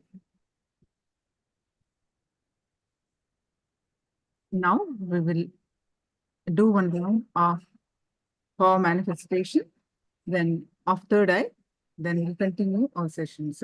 So let's start with the Sadguru Vandanam. Nithyanandam Paramasugadam Kevalam Jnanamurtim Dandvatitam Gagana Sadusham Tattvamasyaadilaksham Ekam Nityam Vimalamachalam Sarvadi Sakshibhutam Bhavatitam Trigunaраhitam Sadgurum Tam Namami.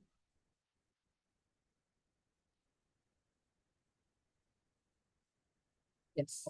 Now, please go ahead and post your powerful cognitions from Living Enlightenment book.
Yes. Now, all of you, please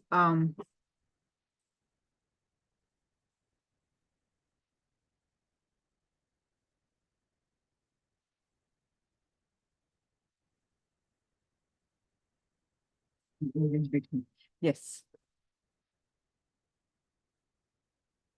Looking in, instead of looking at each other's as enemies, if you start looking in, you will realize that the enemy within is causing all the trouble. As such, there is no enmity with others. The other is just a blissful part of existence like you. When we become conscious of what we are doing, many things drop on their own. Transcend the time, be in the present.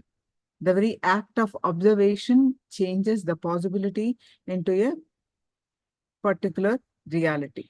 Wonderful cognitions. So all of you, please sit straight. Close your eyes and tie your eyes with eye band.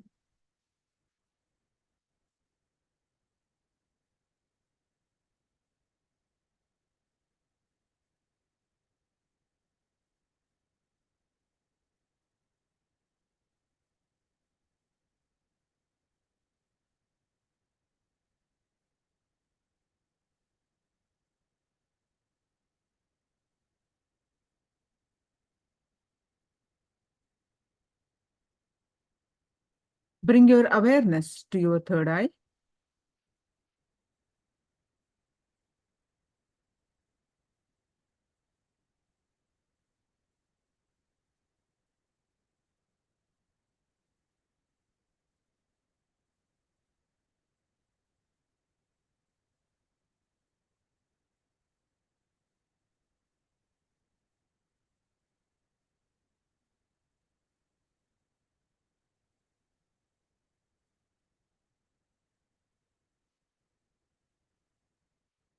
And fill your inner space with Swamiji's palm.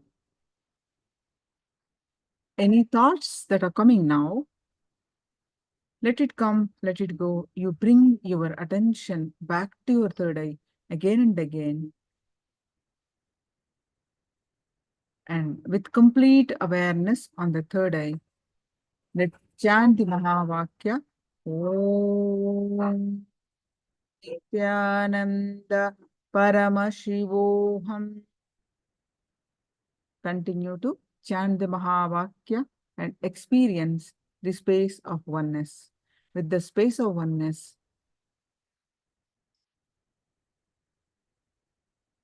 scan through your third eye and manifest the power of third eye.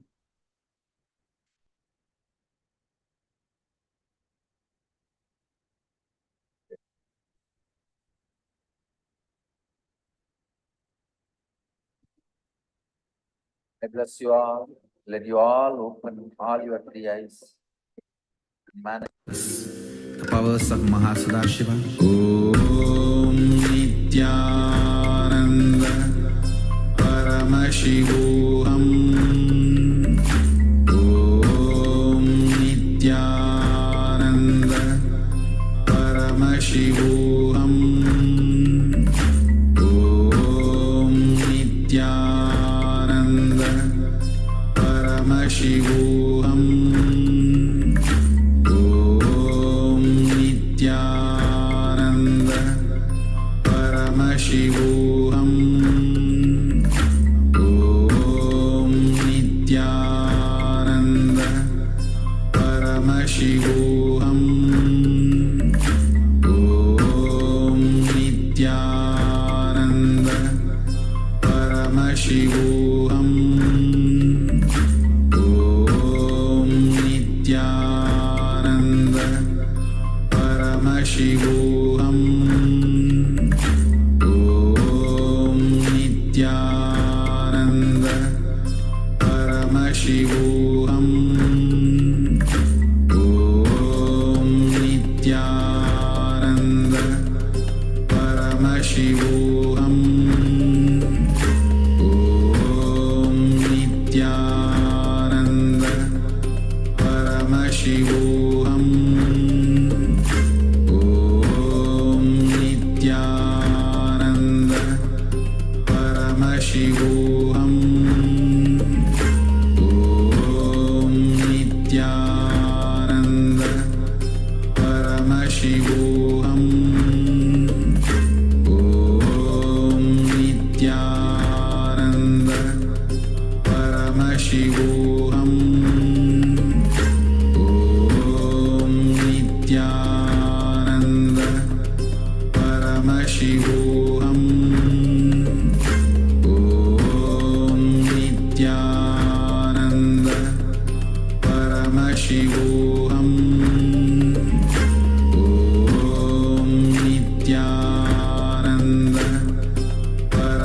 Paramashivoham Om Nithyananda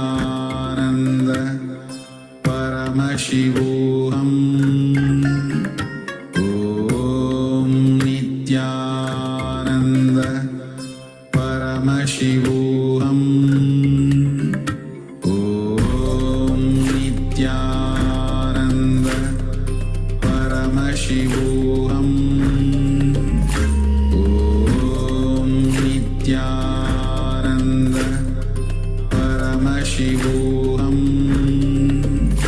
Om Nithyananda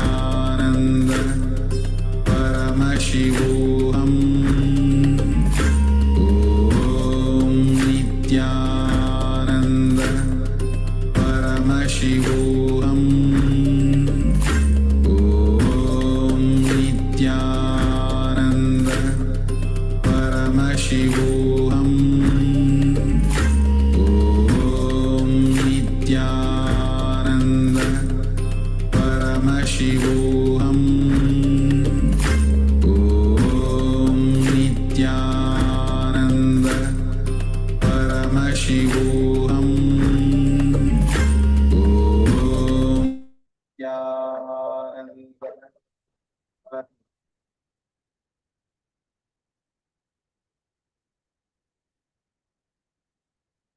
Yes, now remove your eye bands and whatever your third eye reveals, please go ahead and post in the chat.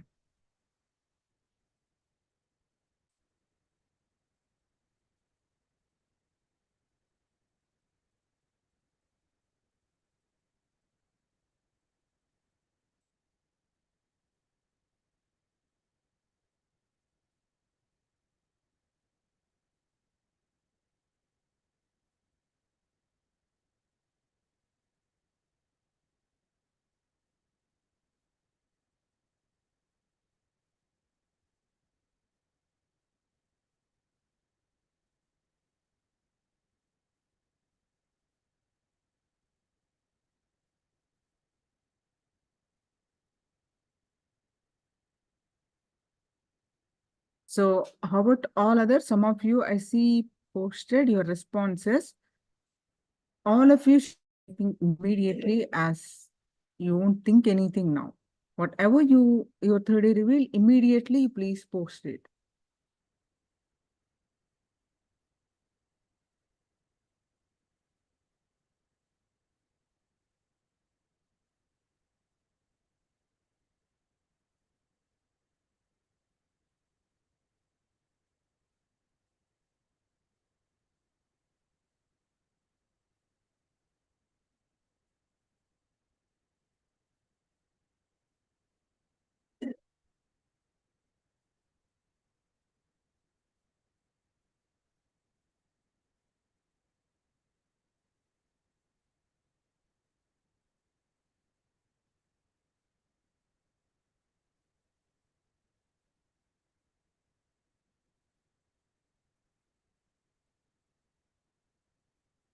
Yes, I'm projecting the picture now.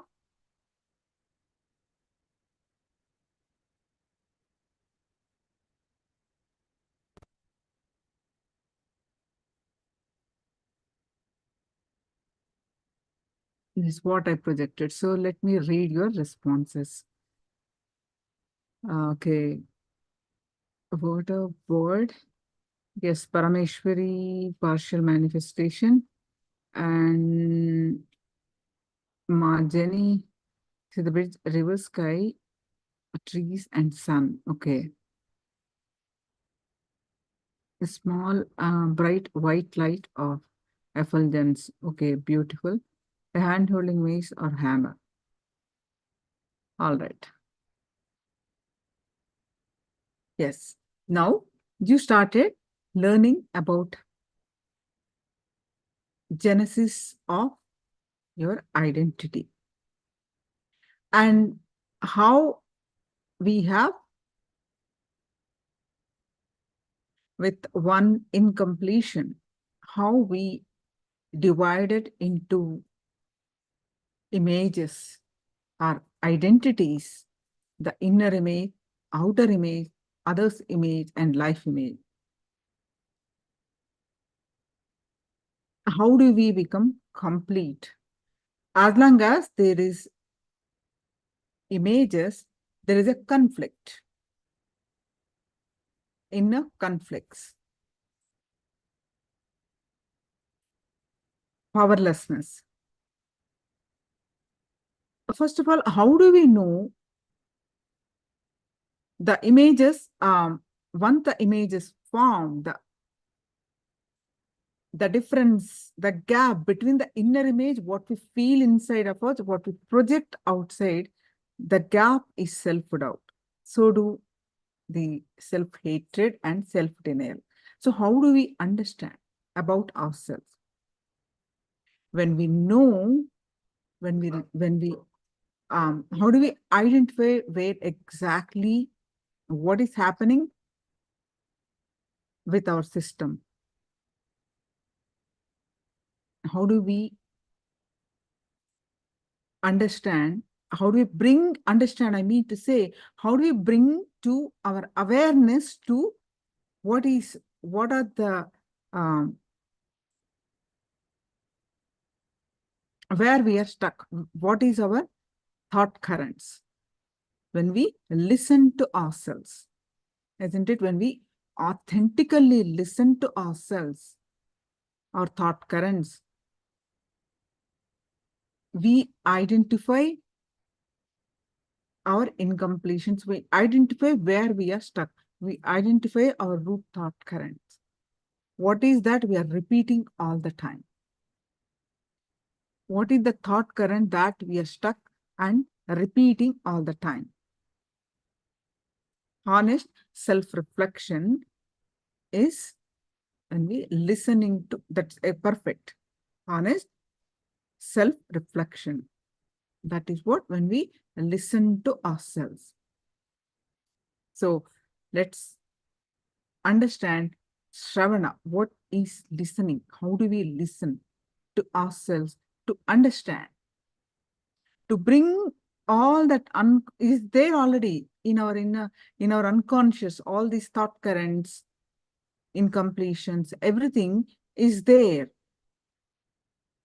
in our unconscious. So how do we bring to that awareness? So we are aware of these thought currents and do the completion.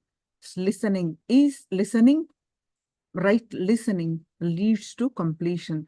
Listening itself is completion, leads to completion. So let's understand in the session on listening.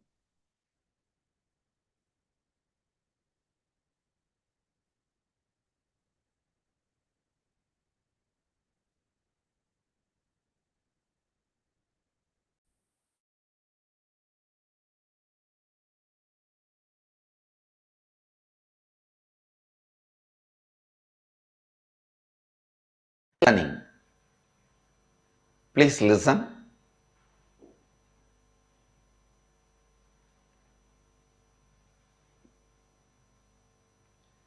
Whether you understand or not,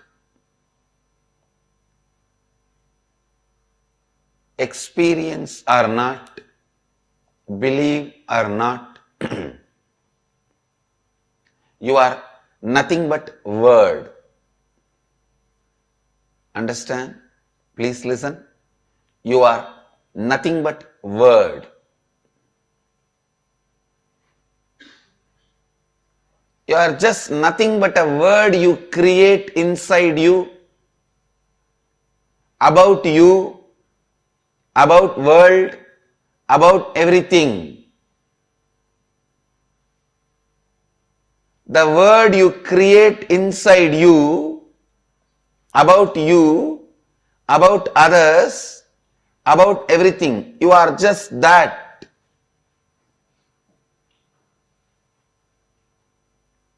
Please understand.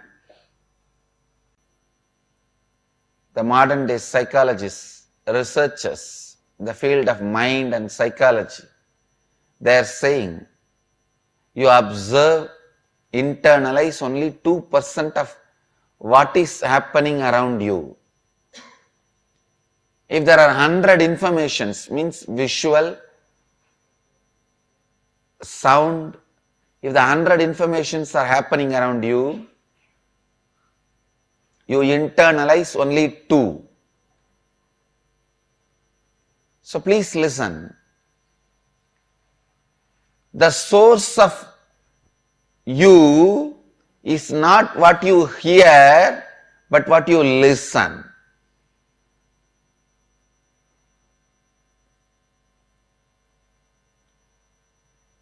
Please listen. Step by step, I am leading you to the next principles. The first principle I want you to listen and internalize. Whatever you are, good or bad, health or disease, richness or poverty, whatever you are, the word you utter,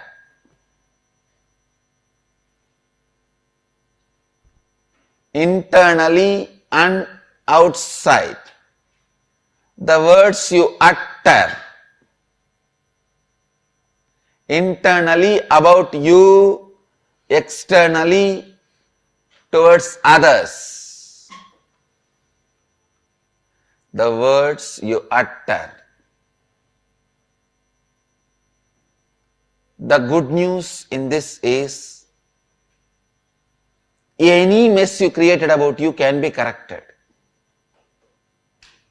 That's the good news. Because you just need to correct the word.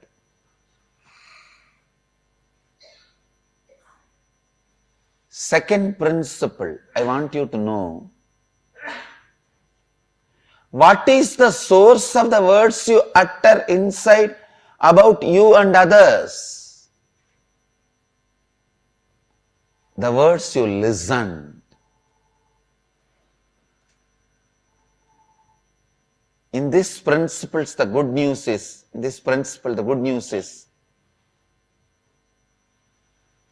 now you got the opportunity to listen to right words from the source of Nada Brahma for next 21 days.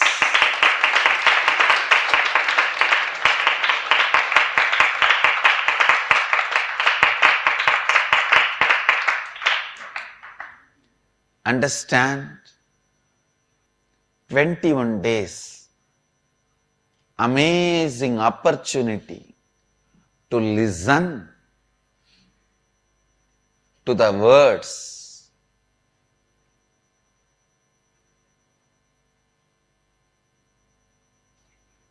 I am not interested in being arrogant, proud or humble. Please be very clear. I am not interested in being egoistic. That is a delusion. And I am not interested in being humble. That's an illusion. This being humble is the amazing methodology through which you are cheated. All these humble people are the most cunning. Really. Because this humbleness is the best way they can impress you. Then shave your head. See in your life, all these so-called humble people are the most manipulative people. I am neither interested in being egoistic. Actually, egoistic people are more ignorant. They are stupid. They are not manipulators. But humble people are very manipulative. They know how to present themselves to get what they want to get.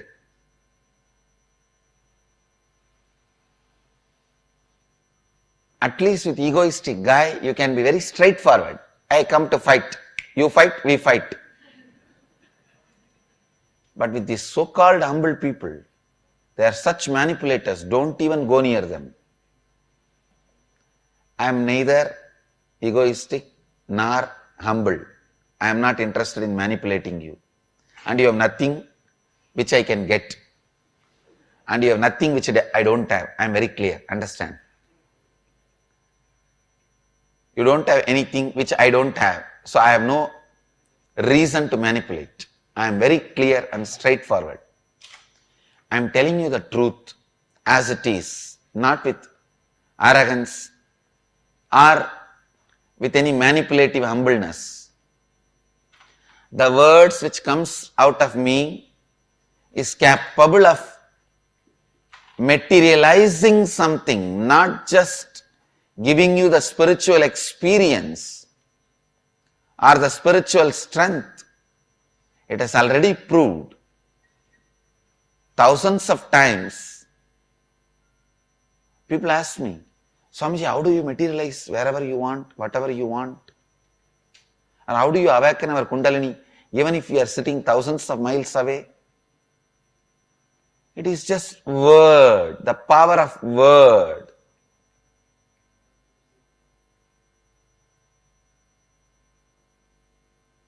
Just the power of word.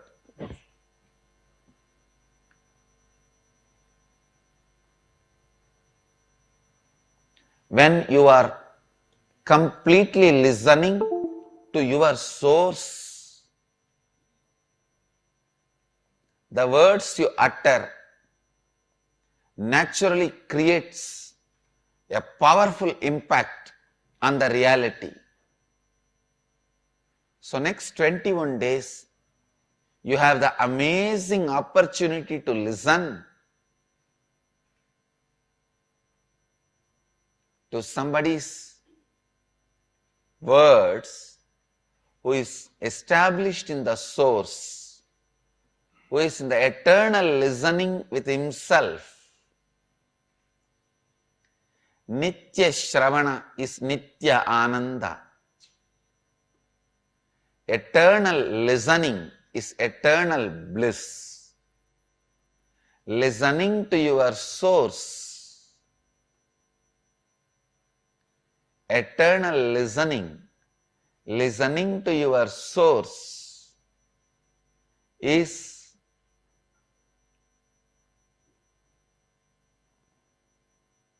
being in the bliss. Nitya Shravana is Nitya Ananda. Please understand, any one day, whether 2014 or 2015 or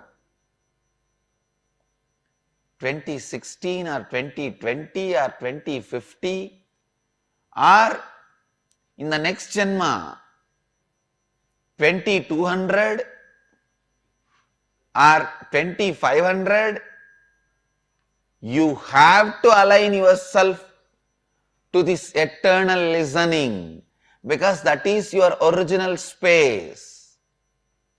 Why do you want to do in 2200? Why don't you do it in 2014? March 6th. That's all I am asking. Understand?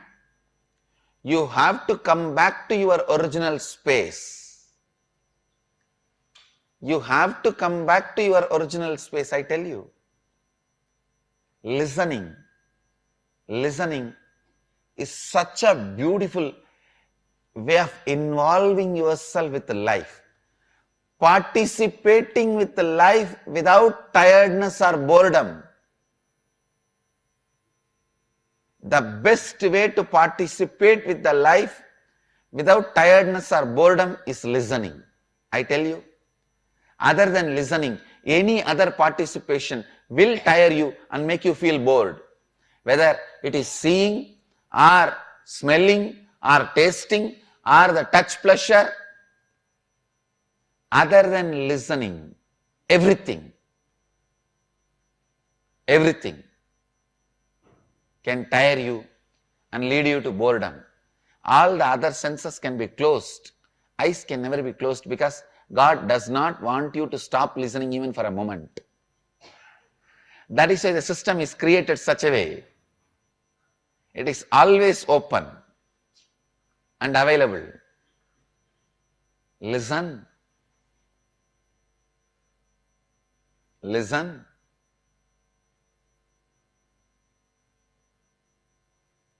Any one day,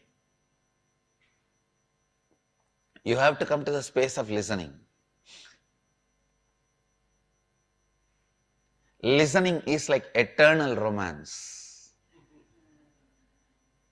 where you are not tired of getting involved with the life. Understand this involvement with the life, participating with the life. Participation with the life starts with listening. Nothing in the life can be achieved unless you participate. Listening is an amazing way to participate in the life. Especially when you get the opportunity to sit with the source for next 21 days, don't miss the great possibility of listening. Don't miss the great possibility of listening, because the words you listen becomes the part of the words you utter towards you and others. The words you listen from an enlightened being, a living master, becomes the words you are going to use about you and others in your life. I'll give you the essence of the satsang in Hindi. आज हरिद्वार में हम पुनः वापस आ गए हैं। हिमराज और गंगा के सानिध्य में ये स्थान अद्भुत ही है। आज के सत्संग में हम अनुभव के बारे में बात करते हैं। आप और कुछ नहीं है, केवल शब्द है। जो शब्द अपने भीतर आप रखते हैं, दूसरों के लिए स्वयं के प्रति उसे शब्द के अनुसार आप बनते हैं। विवेकानंद जी बहुत सुंदरता से कहते हैं, हमारे देश में अगर आप धनी भी बनना चाहते हैं तो आप एक वृक्ष के नीचे जाकर बैठते हैं। कृपया सुनिए, आप और कुछ भी नहीं है, केवल जो शब्द आप अपने बारे में और दूसरों के बारे में बनाते हैं, आप वही हैं। जब विवेकानंद जी कहते हैं कि कुछ भी चाहिए, आप एक वृक्ष या पर्वत के नीचे बैठ जाइए, वह सही का रहे हैं। मैं आपको इस विज्ञान को सिद्ध करके दिखा दूंगा। केवल मात्र अपने भीतर के शब्द को परिवर्तित करने से आप बाहर की परिस्थिति पर ईश्वरत्व प्राप्त कर सकते हैं। प्रत्येक बात आपके भीतर निर्मित शब्द से ही आरंभ होती है। जो कुछ भी आपने बाहर से सुना है, उसी के द्वारा आपके भीतर का शब्द बनता है। आप जो कुछ भी भीतर निर्मित करते हैं, वो बाहर से सुना हुआ होता है। हर वस्तु का श्रोत्र है। आपके भीतर जो शब्द आप रखते हैं और आपके भीतर के शब्द का श्रोत्र है। बाहर का शब्द जो आप सुनते हैं, वैज्ञानिकों का कहना है कि आप बाहर होने वाली जानकारी का केवल मात्र 2% ही आत्म साकार पाते हैं। जो कुछ भी आप हैं वह आपके द्वारा बोले गए शब्द के कारण ही है। भीतर आपको स्वयं के प्रति बोला गया शब्द और बाहर दूसरों को बोला गया शब्द अच्छी सूचना है कि आपने कोई अभी समस्या बनाई हो, उसको सुधारा जा सकता है। मैं आपको सत्य बता रहा हूं, जो शब्द मैं आपको दूंगा वह आपको कोई कुछ भी प्रदान करने के लिए पर्याप्त है। यह केवल वाक शक्ति है। अगले 21 दिन के लिए आपके पास अवसर है ऐसे शब्दों को सुनने का जो नित्य आनंद में स्थिति है। नित्य श्रवण ही नित्य आनंद है। ध्यान से सुनिए। किसी भी एक दिन आपको अपनी वास्तविक स्थिति में जाना ही है, फिर कई वर्षों की प्रतीक्षा क्यों? आज ही ऐसा क्या जा सकता है? श्रवण ही सर्वोत्तम मार्ग है। जीवन में सम्मिलित होने का केवल श्रवण द्वारा आप कभी भी बोरे नहीं होंगे। श्रवण ऐसा है जैसे कि शाश्वत प्रेम, जीवन के साथ सम्मिलित होना। जीवन के साथ सम्मिलित होना श्रवण के द्वारा ही आरंभ होता है। Understand? The words you listen becomes the source of the words you utter towards you and others. And especially the words you listen from the source of the source becomes the source of the words you utter towards you and others. You have the opportunity for next 21 days.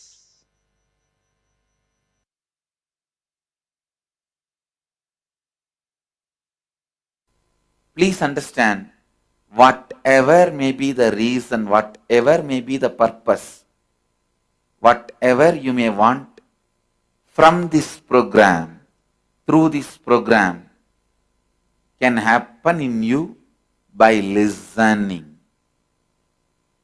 It is with listening. When you start listening, it starts.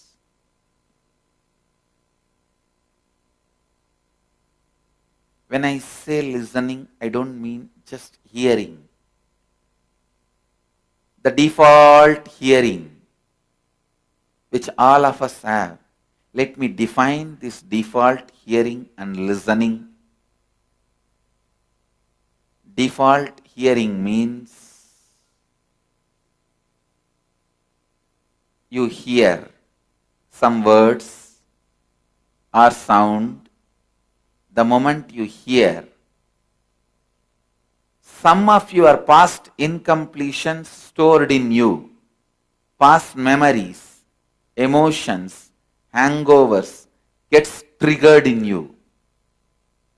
When that gets triggered, you are just lost.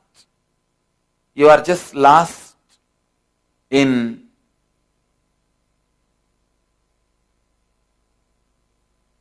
the triggered hangover. I'll give you an example.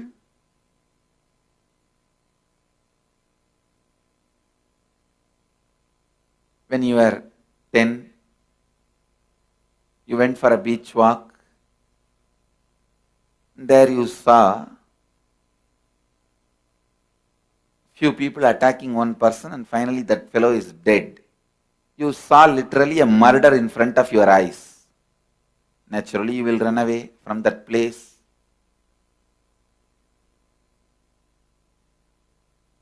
After that, you may never go to beach for a walk.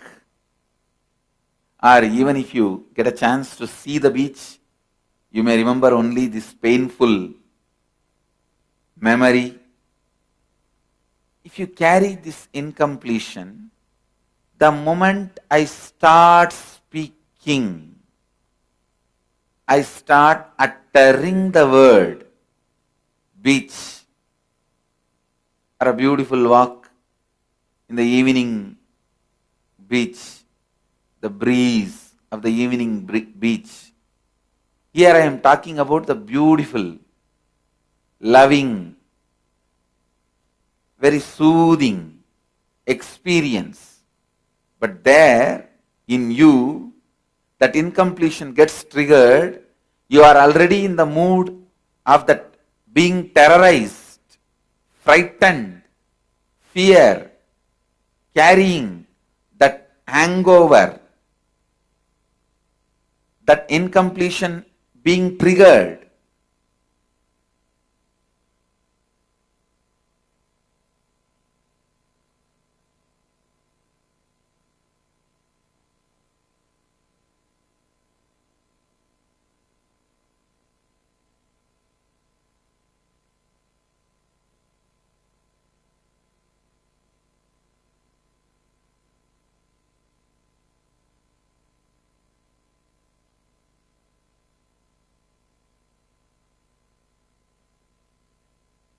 Understand,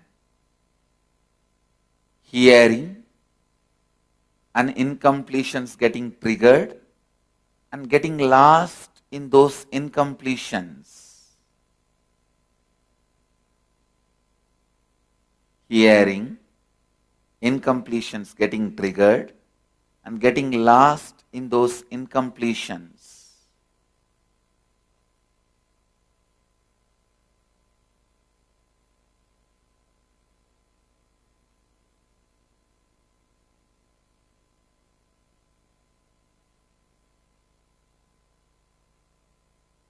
That is what is your default hearing.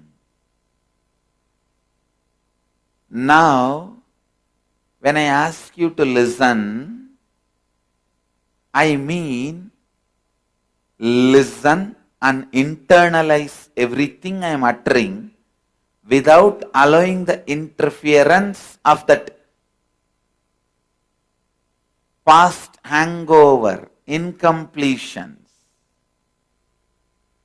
You listen and internalize, means understand, cognize.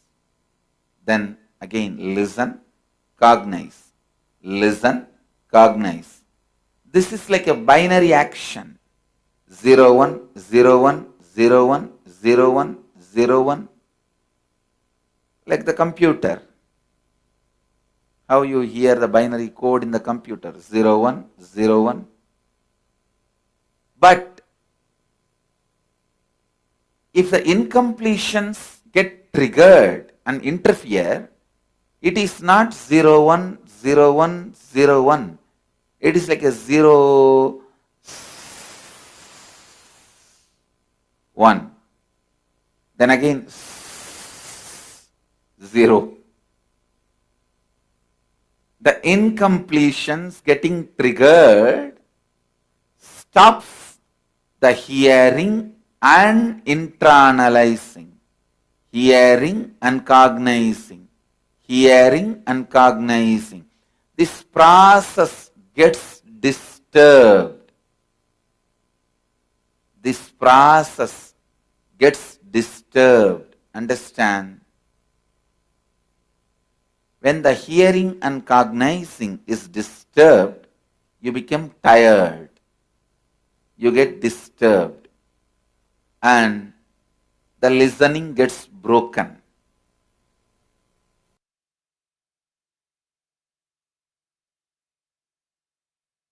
Understand?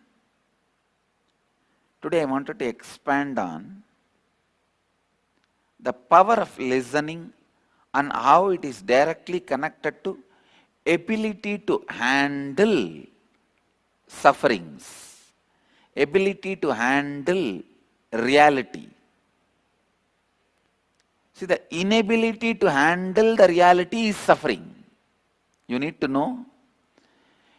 Inability to handle the reality is suffering. The moment you have the ability to handle the reality, it is no more suffering. And listening plays a very major role in that. When you don't have listening, you always come to the conclusion before the information is cognized in you. Please listen. The moment you start talking to somebody, when you don't have listening, you start coming to your own conclusions either by rejecting that person or by taking that person as a big threat. Both will lead you to suffering. If you take some joker as a villain, you will be suffering unnecessarily. If you take the villain as a joker, you are neglecting the great problems and big sufferings going to come. To gauge a villain as a villain, a comedian as a comedian, you need listening. Please understand. It is listening which is important to see the guy who is in front of your life is going to be a comedian or a villain or your friend. Just because it's a close person's opinion, I don't take that as 100% truth. Just because it is opponent's opinion, I don't take that very lightly. In every moment, I put my listening and separate the comedians, villains, and heroes. Heroes, let them be encouraged to support. Comedians, laugh at them. Villains, attend to them and give them the right reply.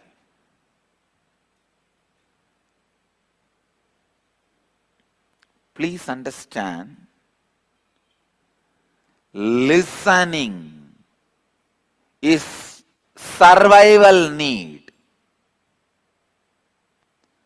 Listening is survival need.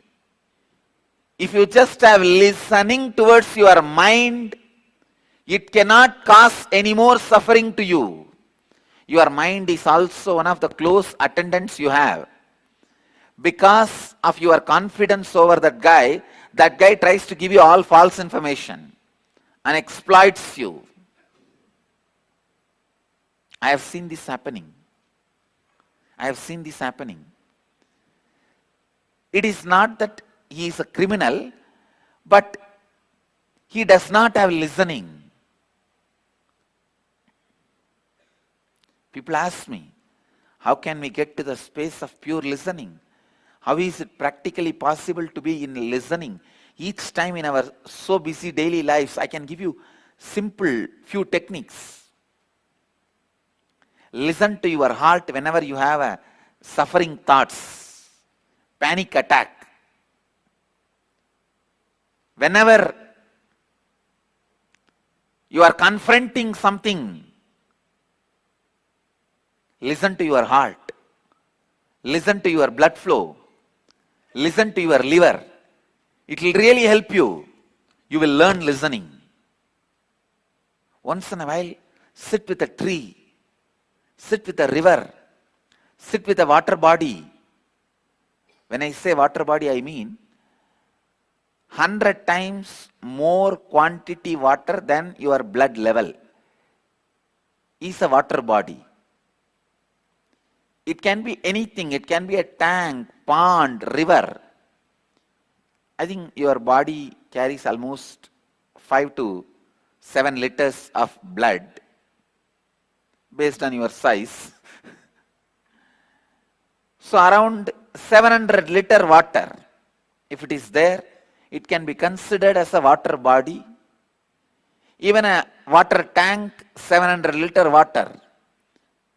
If you sit with water body and listen, it may look very funny in the initial level. But I tell you, it will develop listening.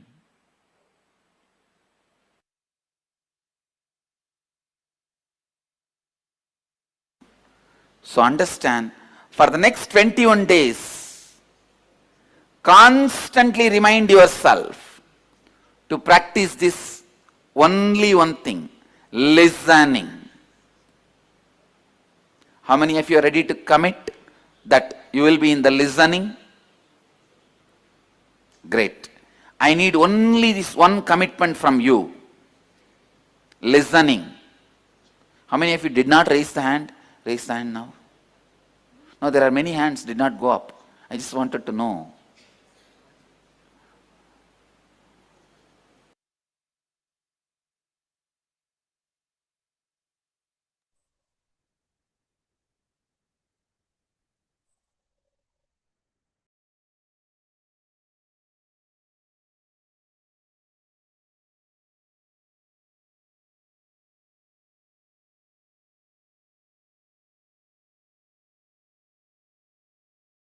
Any questions? Please do let me know. So you have learned about the root pattern. Now we are going to learn about completion. We have learned that a root pattern always gets created before A7. And after A7, root pattern cannot be developed. So what is incompletion? Only with one root pattern, all the incompletion in all aspects of our life starts happening. I repeat, with one root pattern, all our incompletions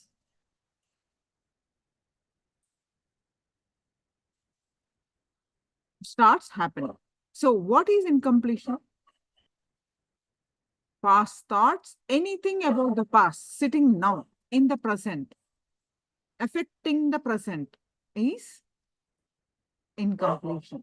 It could be a person, it could be an incident, it could be anything about the past, sitting, affecting you now, also affecting the future is an incompletion.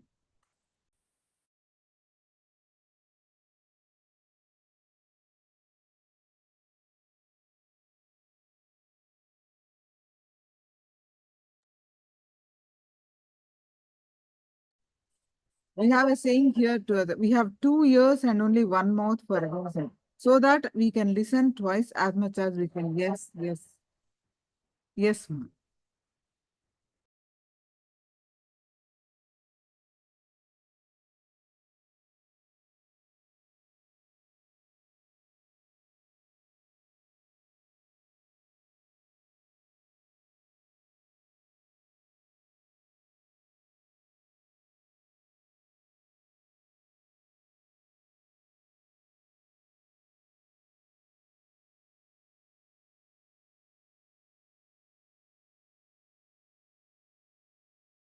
Now we learn about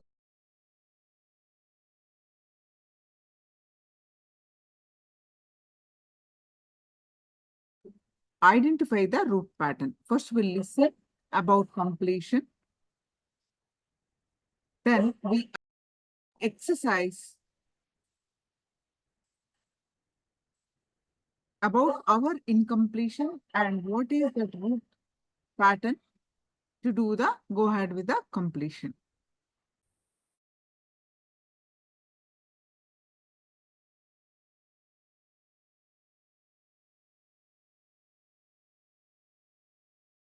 In the meantime, you have any questions, please do let me know about what you have learned so far, because this is very, very, very important aspect.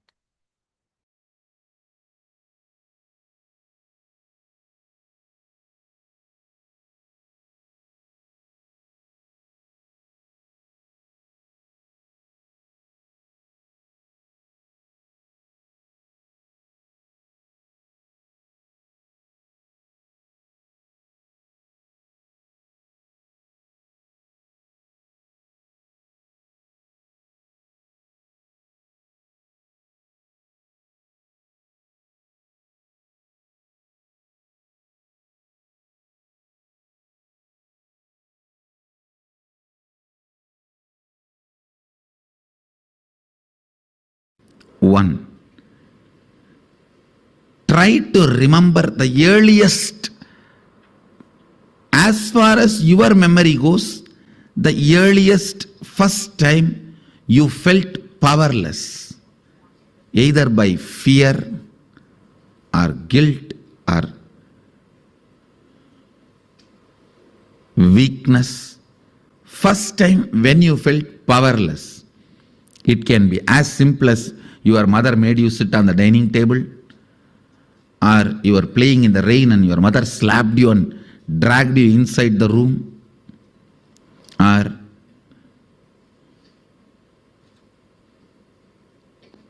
just a stone thrown by your friend or your brother has hit you. It can be as simple as this, or your sister snatching the ice cream. Now usually sisters don't snatch, only brothers snatch. Now I have seen. Sister is the best relationship. I grew up in large family. Sister is the best relationship. It can be as simple as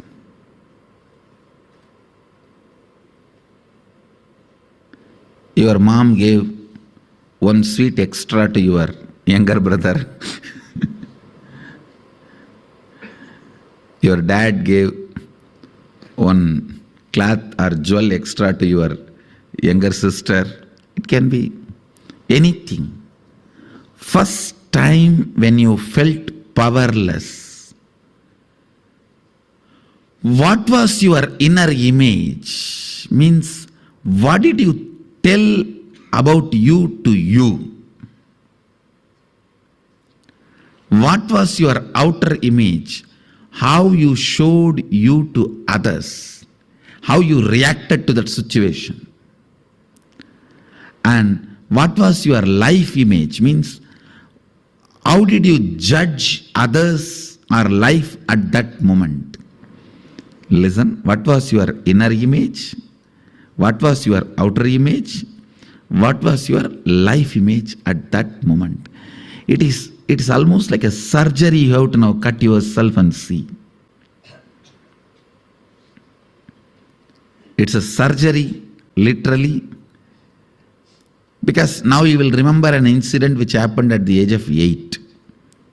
When you try to find out, open that incident, suddenly you will remember something which happened at 6.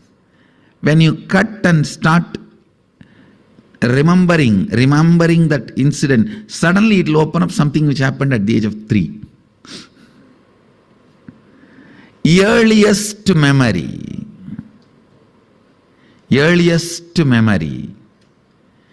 First time, as far as you can remember, when you became powerless. Actually, you will be surprised, because I'm going to blow prana into you. Means awaken your pranic energy. You will remember the memories you never thought, you never imagined. You will be able to remember. Actually, only now you will see directly what I can do to your mind. You will suddenly remember the deepest layers of your memory. You may even remember what happened during your birth, and even those scenes you may start seeing. Actually, I am going to blow prana into your navel center. You will be there only, I will be here only. I will be awakening you. See, that navel center, that means your umbilical cord connection with your mother. That is the zone stores earliest memories. And if that awakens, means Kundalini enters into that navel zone, suddenly you will see from your birth, when they cut that umbilical cord, from that you will start remembering the memories. How many of you understood this example? When the child is dragged, there are 3-4 rules. Always root pattern will be formed before the age of 7. So the first incident you find will be before the age of 7. If it is after 7, you will have to dig out and you will find it. Always the incident will be before the age of 7. That's one.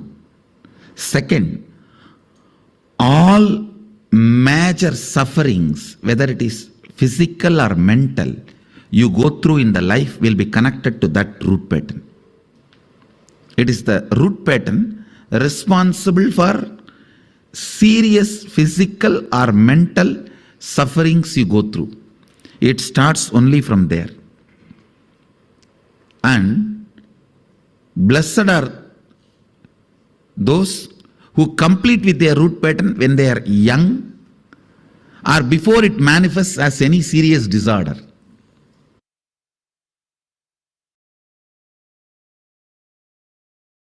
When you complete with your root pattern, the collective, your family's root pattern will stand in front of you. Complete that. Then collective, your society's root pattern will stand in front of you. Complete that. Then collective, your country's root pattern will stand in front of you. Complete that. Then collective, the global root pattern will stand in front of you. Complete that. Then collective, whole beings, not just human, all beings root pattern will stand in front of you. Complete that.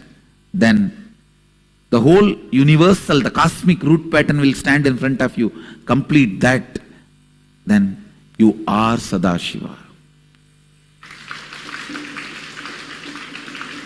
So every completion is not completing with one thought pattern, but completing with the whole thought current. With the whole thought current.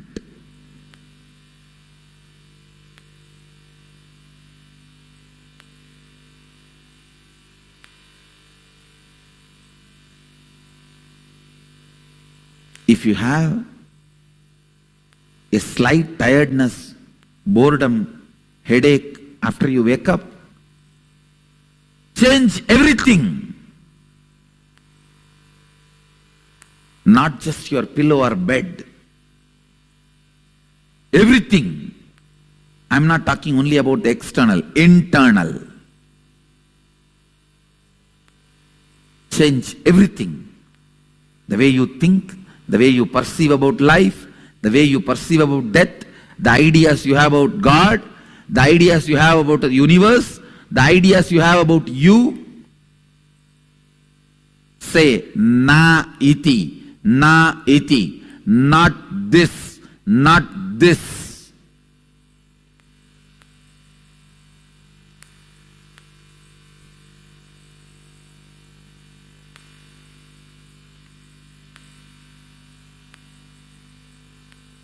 The time period you are stuck with one thought pattern is a year, season in your life.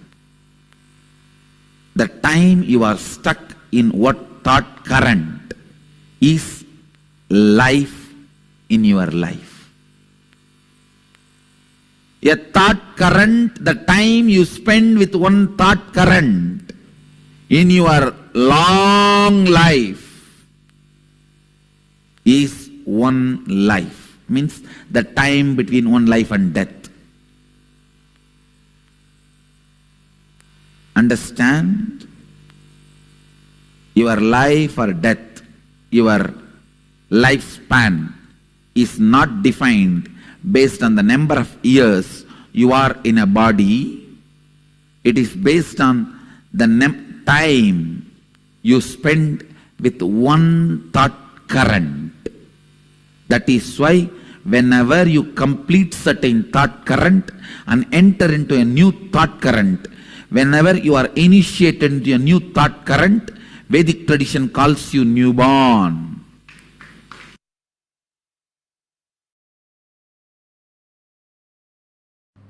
Please recite the first verse along with me. Keneshitam patati preshitam manakena pranaha pratama praiti yuktaha. It is not that only Gurukul kids should chant. You can also recite. Keneshitam preshitam manaha kena pranaha pratamaha praiti yuktaha keneshitam vachamimam vadanti chakshuh shrotram kabudevo yunakti. Listen. Reciting this sacred verses intensely makes these sacred truths part of your biomemory. That is the reason the recitations play such an important, powerful role. The sacred truths revealed in this verse, by whom willed and caused does the mind go towards its object? It means even before cognizing illusory you question even the parts of illusory you. Listen. Even the question, who am I, has certain level of presumptions, assumptions. You assumed you are a whole and you need to find out who you are. Here, before even that assumption, Upanishad asks you to enter into pure questioning. Understand? First time when you start experiencing inner image, outer image, life image. First time when you start experiencing the root pattern, the root incident, root image. Listen carefully. Root pattern, root incident, root image. If you have false presumption, you are a whole entity, you will allow the root pattern to happen. If you have pure questioning, you will allow the enlightenment to happen.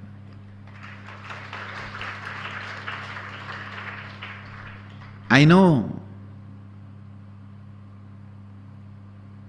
this generation may feel pure questioning at the age of 4, 5, before 7 is not possible. How is it going to be useful for us? No, understand? Because for last few generations, pure questioning was not possible throughout the life. They lost pure questioning throughout the life. That is why now it feels pure questioning before 7 is very difficult. Now, this generation, when you guys start pure questioning, even during some time of your life, your next generation your DNA, your extension will feel pure questioning before 7.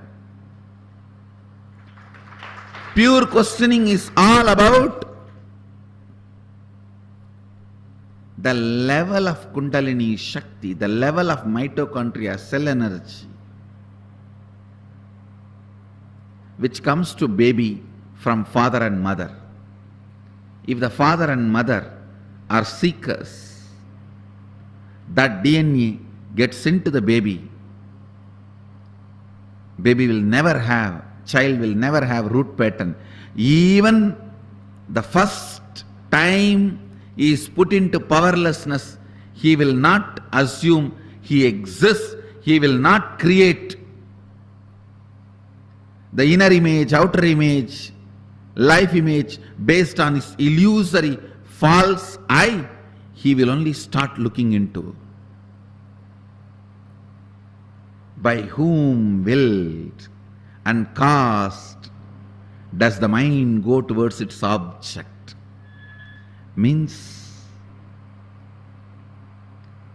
who is creating inner image in me? By whom directed and united with which does the first vital life energy and chief cause comes forth towards its activities? Means, who is creating my outer image? Understand? Each line, the first line is the action of creating inner image. If you don't ask the first line, your inner image will be created.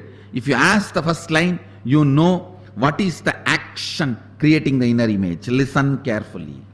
Inner image is willed and caused by something which empowers the mind to go towards its object. Listen carefully. First time in your body, when mind moves towards some object, that movement is called inner image. It will create an inner image in you. If you allow that movement without being awareness, without being aware of it, you will create inner image. In that very root, if you question, Kene shitam patati preshitam manakena pranaha pratama praiti yuktaha.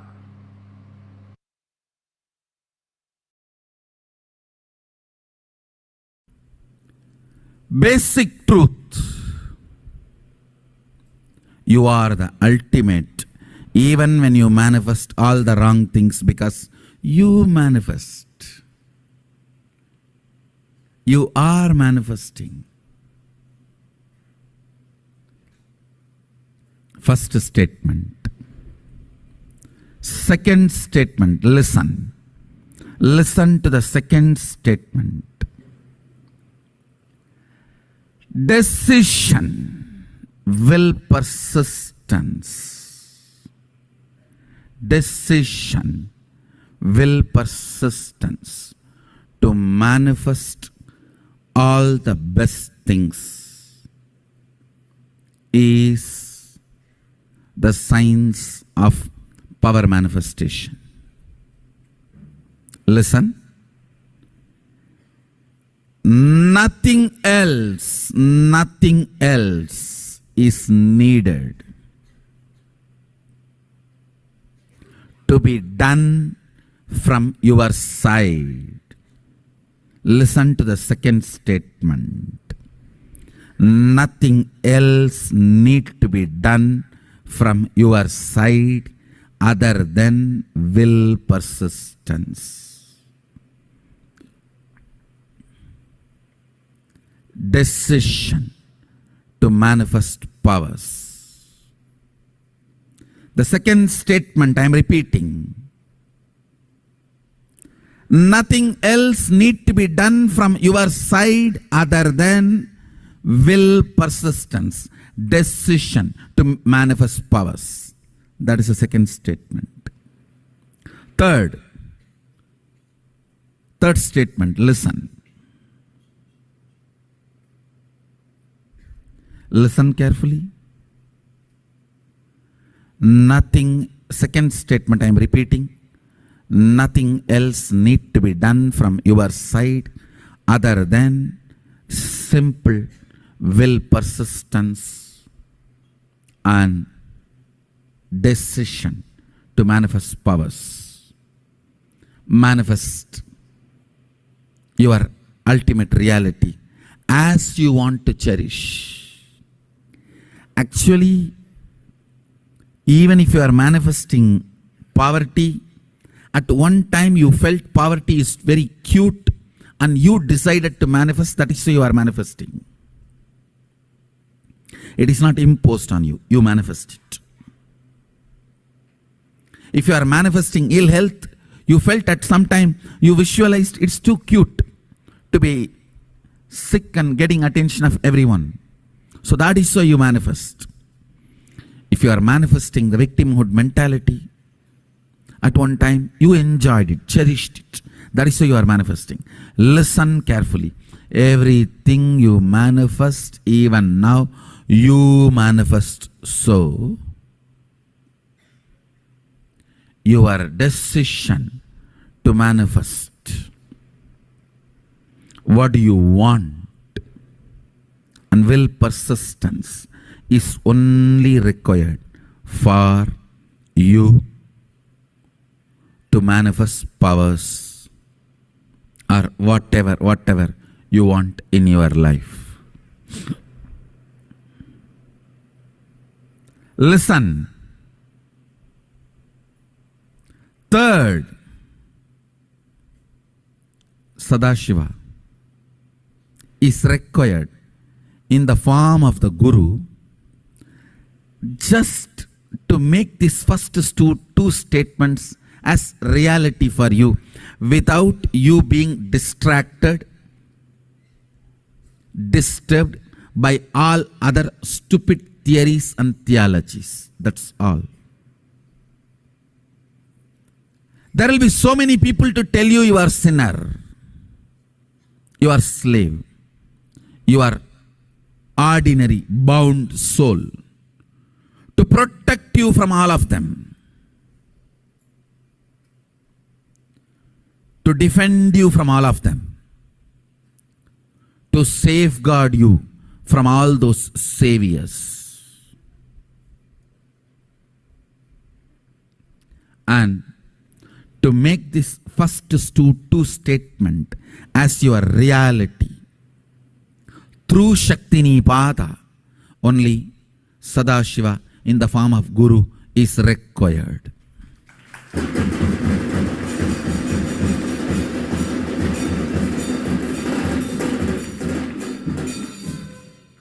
These three statements I am repeating. I wanted to repeat again and again. Maybe even if you guys repeat it 108 times, it will be good. First statement, you are the ultimate, even when you think you are manifesting wrong things in your life. Even if you think you are bound, you are suffering, you are being tortured, you are not in right way, even if you think you are suffering, even if you think you are bound,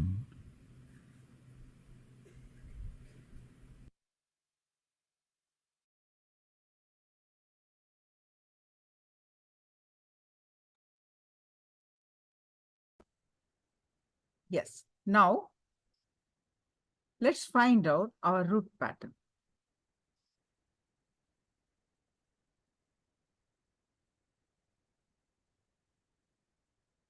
Let's do one exercise to find out our root pattern. All of you have a notebook and pen.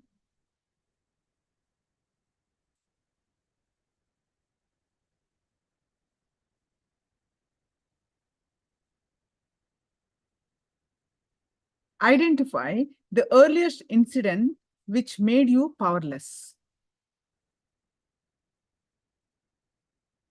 Just try to recollect identify an earlier incident which made you powerless. What was your inner image? Meaning, how do you describe yourself? What did you feel inside of you at that time? What was your thoughts inside? What was the powerless thoughts inside that you felt? At that time, how do you describe yourself inside of you? Then, what is your outer image?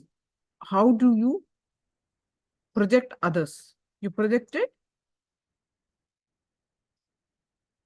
in that incident. Then, what was your life image at that time? How was life occurred to you at that time? You created from that incident. So when you try to find out, open that incident, suddenly you will remember something which happened at the age 6. So for example, if you were started writing earliest incident, say at the age of 12, you started writing of all these, then suddenly you'll remember maybe at the age of 5, you write down that incident. Maybe suddenly you will remember at the age of 5, 3, you write down that incident. So when you try to find out, open that incident, suddenly you will remember something which happened at the age 6. When you cut and start remembering, then in a particular incident of age 6, suddenly it will open up to something which happened at the age of 3. So write down that incident also.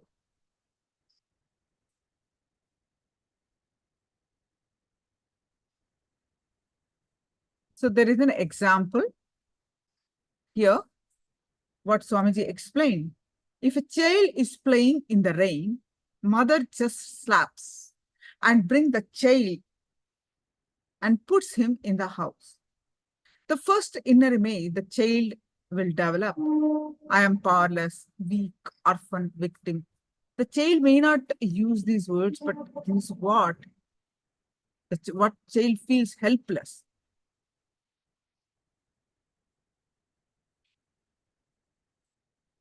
I am powerless, I cannot do anything. The first outer image will be, even if the child is powerless, it will try to hit the wall on the floor, slap his legs on the floor. It will demonstrate like I'll show you.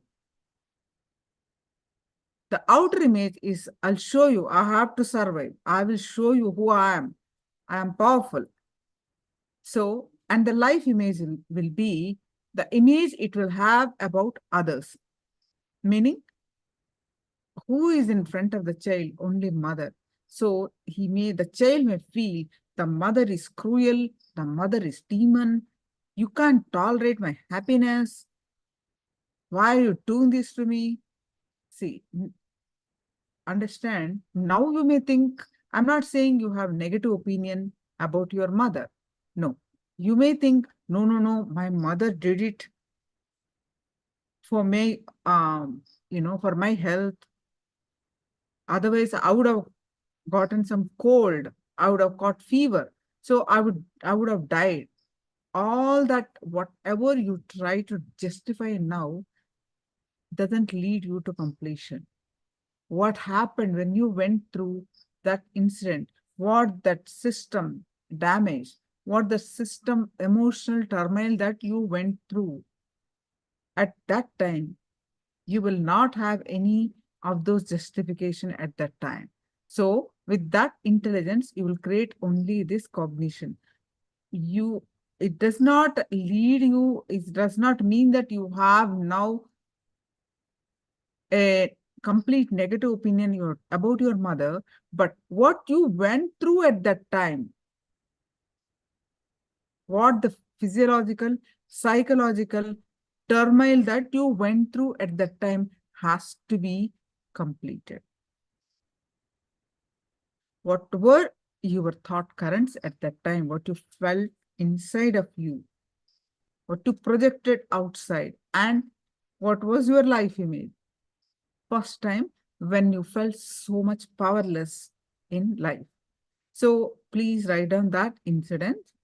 Any questions, please do let me know. So first start this exercise. I have given you an example. Identify the earliest incident which made you powerless.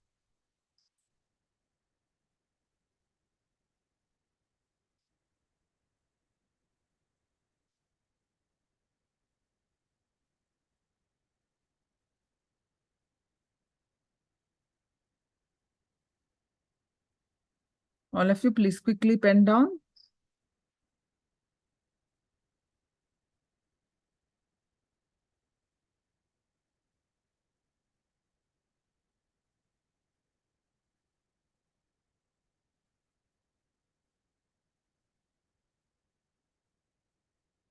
Listen to your thoughts. Listen intensely about your emotions and pen them down.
Please listen to your thought currents. Listen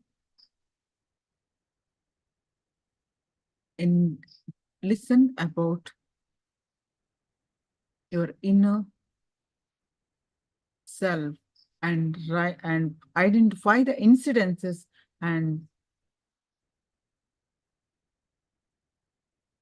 what was your inner image from that incident that you are identified.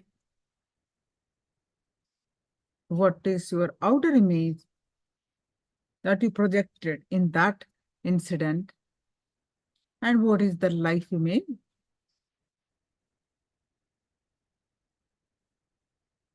So please quickly pen down.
Yes. Now,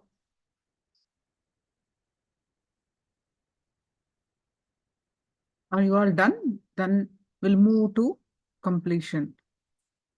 Have you written your incidences?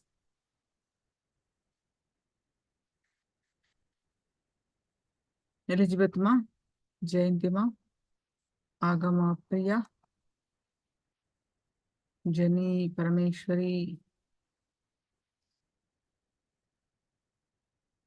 Alisa, are you all done?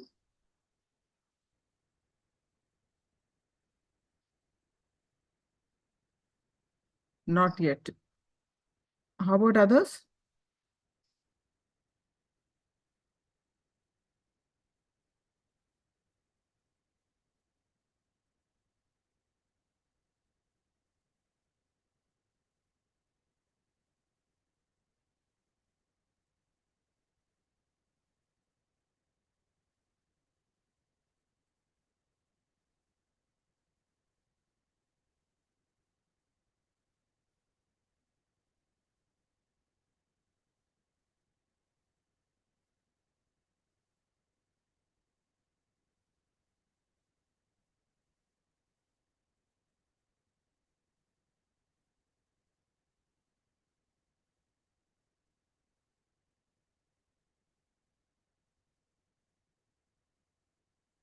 All right, let's start doing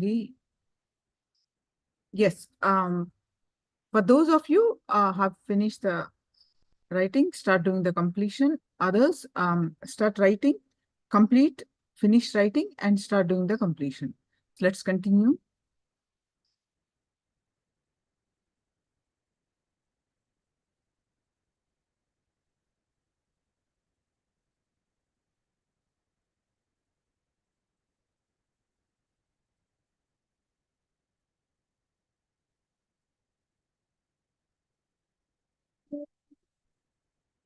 And how many of you remember the completion instructions?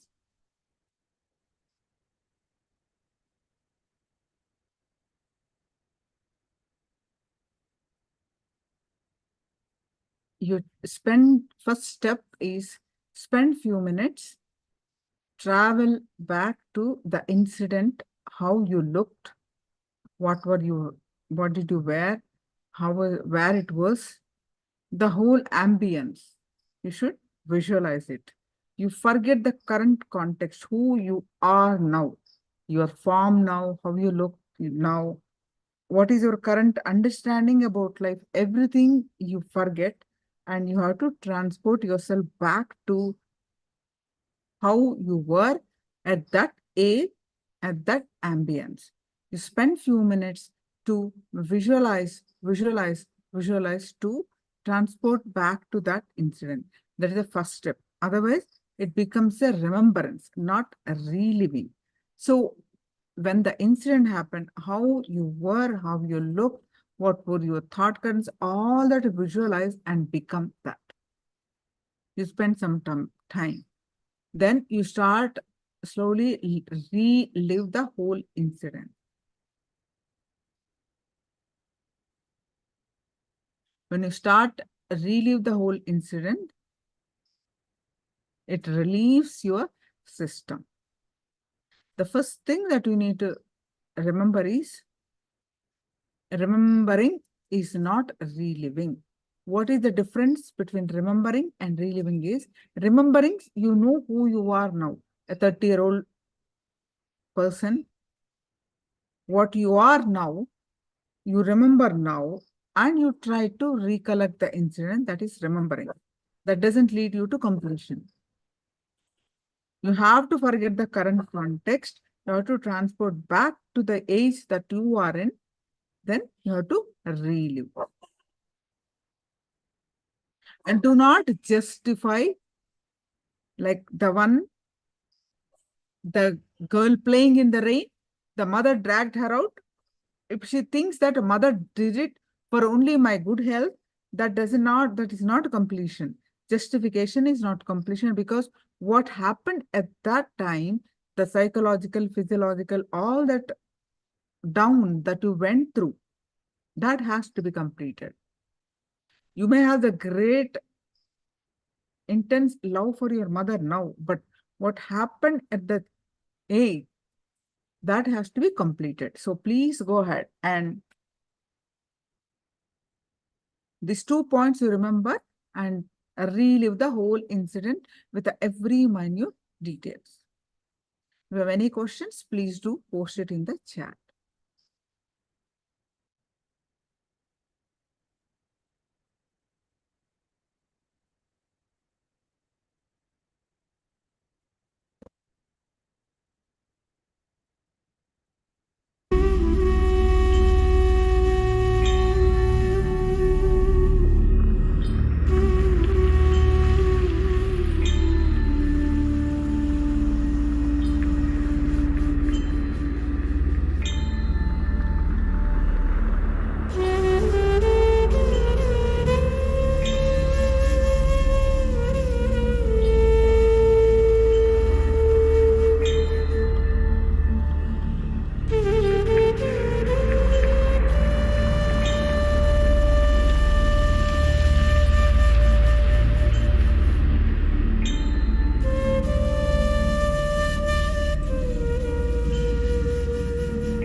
Nithyananda, everyone.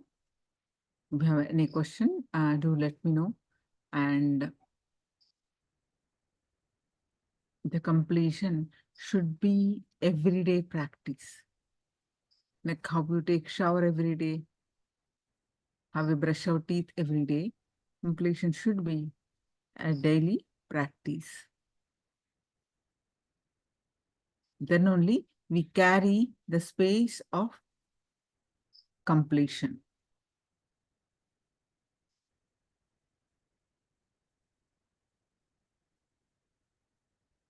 Carry that space of completion. How we carry that space of completion all the time. So let's learn more about the how to carry the space of completion. This angle, I've understood Vivekananda from different angles, the power, the valor, the courage. See, when you look at a personality with a power, valor, courage, you take him for granted and you think, hey, he is from different plane. He will be like that only. That is why when people say I am God, I feel, no, don't use that word and take me for granted. The moment you use that word, you stop studying my personality, which will make you as God. Krishna says again and again in Gita, please understand, there are very few concepts Krishna repeats in Bhagavad Gita. The one concept is, understand me, you will become God. It may look very arrogant for an onlooker. Krishna says, understand my godliness, you will become God. Understand me, you will become me. Understand my inner space, you will achieve that space. It means, please understand, an enlightened being, when you understand their inner space without missing even a step, now you know the method to reach that space. Personality of the enlightened being is not person, it is personification. Personality of the enlightened being is not person, it is personification.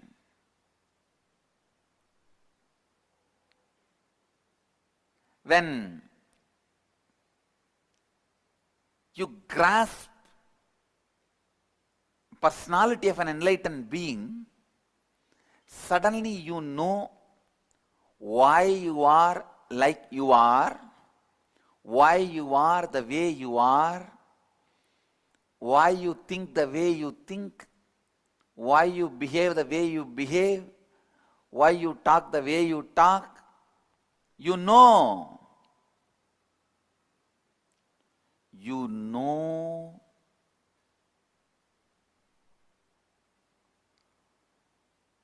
The possible confusions. You know the possible incompletions. You know the possible problems, and you will see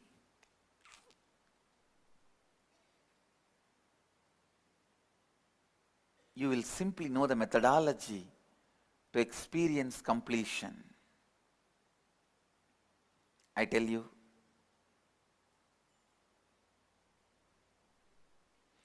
understanding the master's lives should be important syllabus, part of learning in our Gurukul and same way Sannyas Training Institute. Sannyas Training and Gurukul, in both, we should have this as a syllabus. Today I have one more movie to sit and watch with all the ashramites.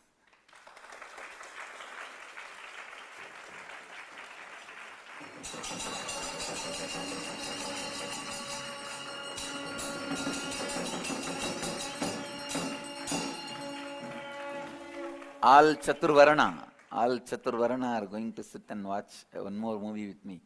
But I don't know, actually it is not even one movie. We may have to sit and watch 6 days. It's a 6 hours movie. The Story of India.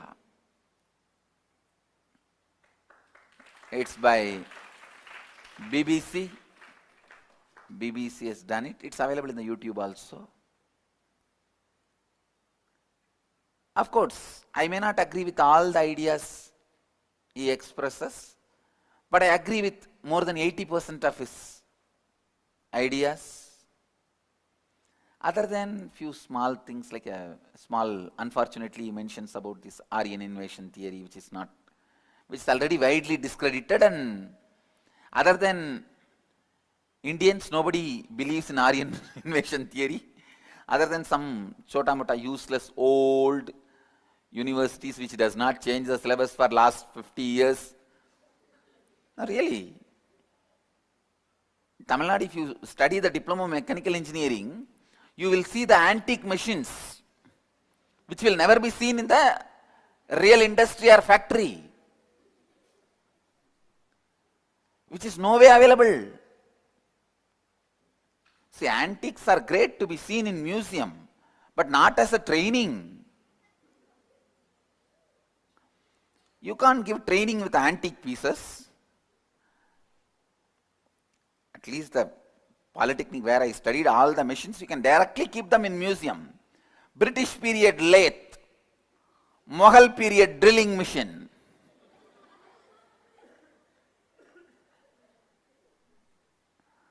And so unfortunate.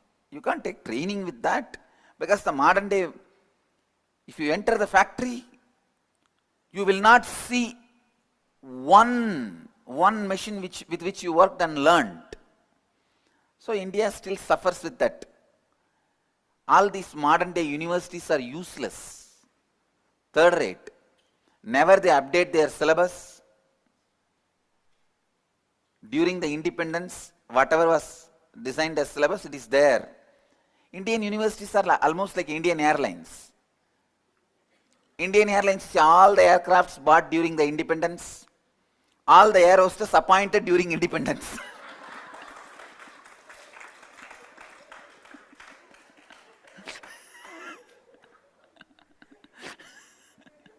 Same way, Indian universities also. Other than these, some of the old Indian universities, nobody believes this Aryan invasion theory, and it is outdated. Other than one Aryan invasion theory, which unfortunately he mentions, that also he is not completely crediting it, is mentioning on the way. And I really wanted to recommend and request all our satsangis and samajis, devotees, to see these 6 documentaries also. It's available in the YouTube. The Story of India, Part 1, Part 2, Part 3, Part 4, Part 6, Part 5 and Part 6. It's available in the 6 parts. Please don't miss it. I really wanted all of you to see. Other than 1 or 2 of this kind of unfortunate things, he has done a very beautiful work, and he explored India. I could see. And he proves, based on the DNA test, that near Madurai, that's the oldest human settlement on the planet Earth. Because the whole village carries certain DNA, which is the oldest DNA in the planet Earth. So Madurai, the oldest human settlement.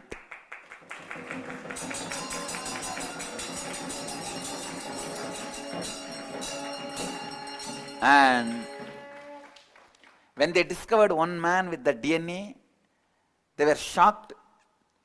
But when they went through and tested, the whole village was having the DNA.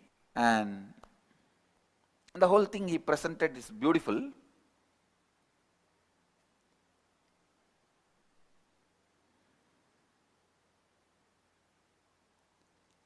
the struggle of India, the stability of India.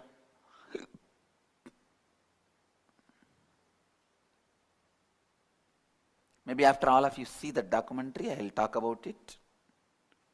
Now I will bring my attention back to Vivekananda.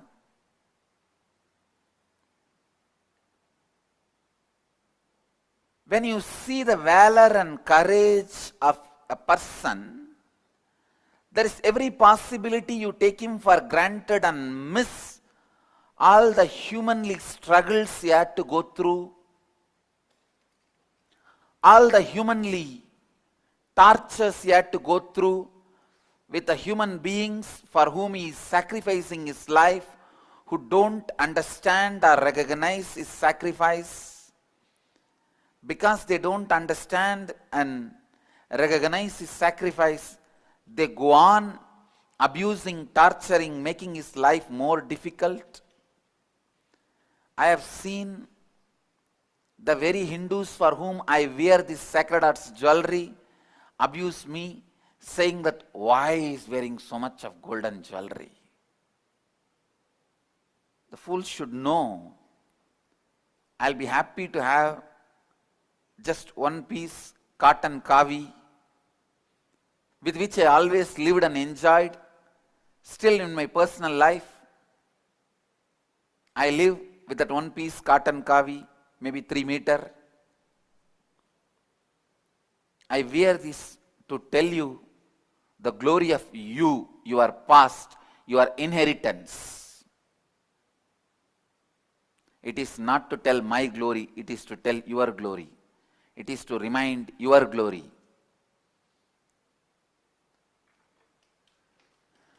When human beings make master's life difficult,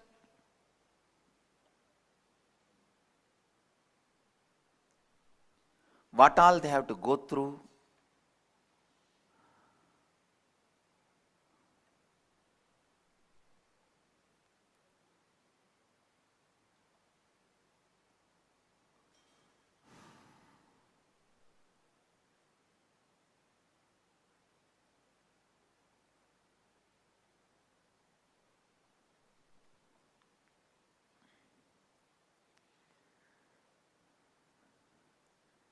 only when I saw this movie, Vivekananda by Vivekananda, I understood the other side.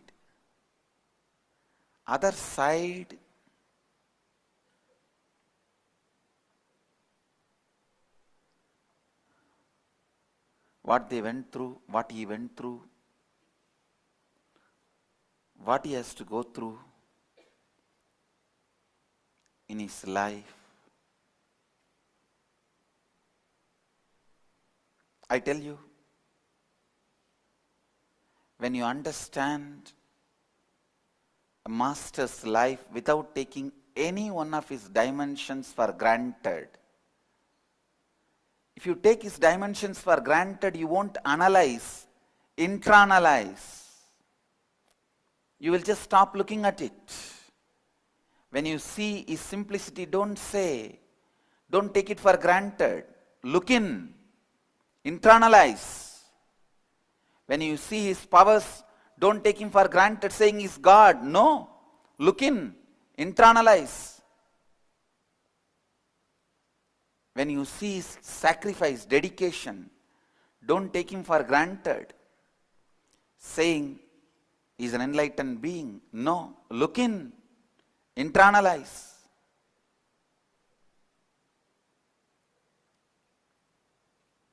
Internalizing the various masters' inner space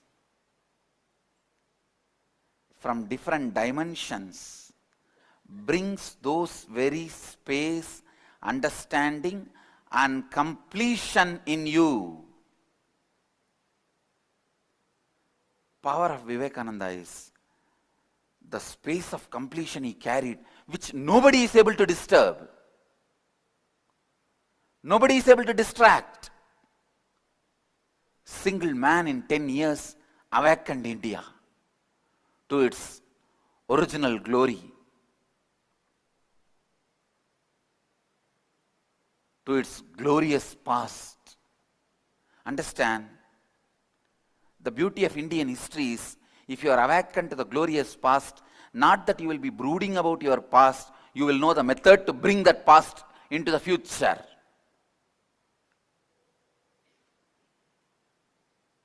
Today is Adi Amavasya. You will see from Rameswaram to Kashmir, from Gujarat to Gangasagar, everywhere people will be doing Shraddha to their elders. Of course, we have Maheshwara Puja today.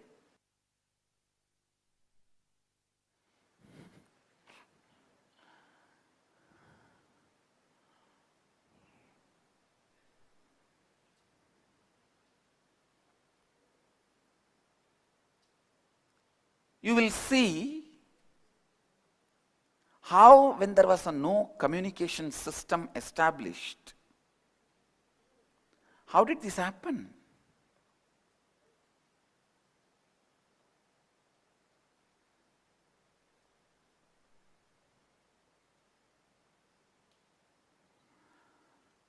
Masters, enlightened beings,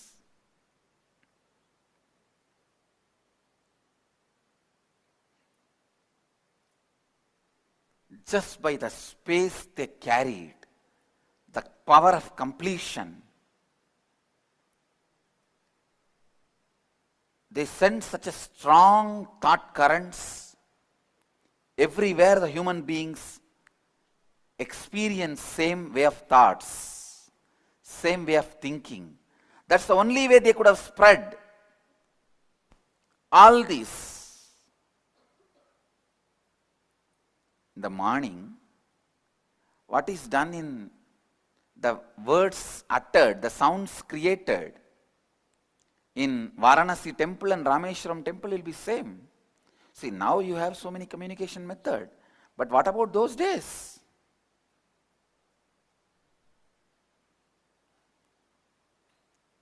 Till Ramakrishna's father's time, Ramakrishna's father took 7 years to have Rameshwaram darshan and go back. 7 years. He had to walk all the way just to have a darshan of a temple. 7 years he left Kamarpukur by walk, just having little money. He will beg, eat, and of course, India was so rich in the concept of taking care of the travelers, pilgrims, yatris.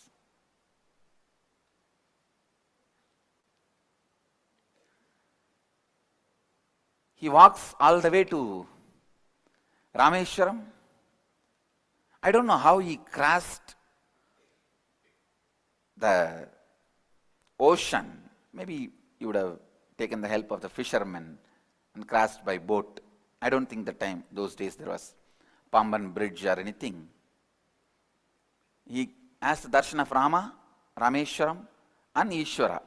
In Rameshwaram, 2 deities are there, Shiva and Rama. And he takes the darshan of both and goes back. And after that, the son born to him, he names the child as Rameshwar.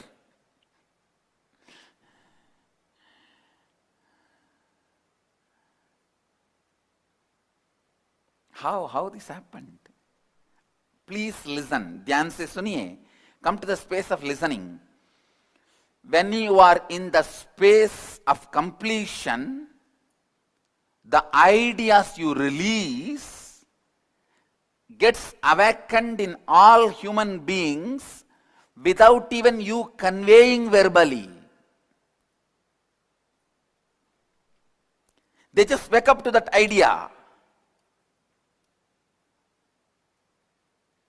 So strongly they wake up to that idea,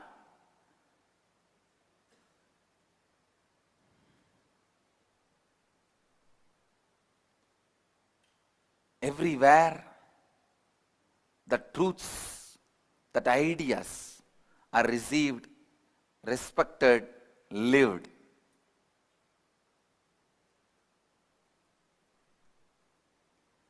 Only in this way, only through this methodology, such a great ideas could have been transmitted to such vast length and breadth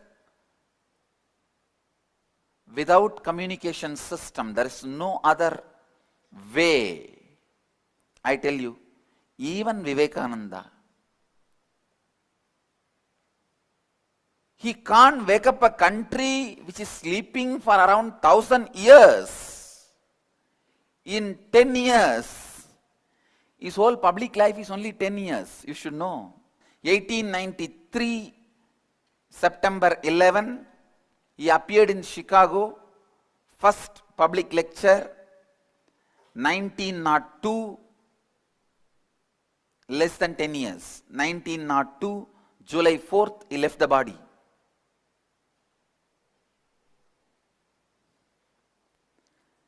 Just 10 years of public life. How a man can awaken a country which is sleeping for 1000 years with such a load of unconsciousness?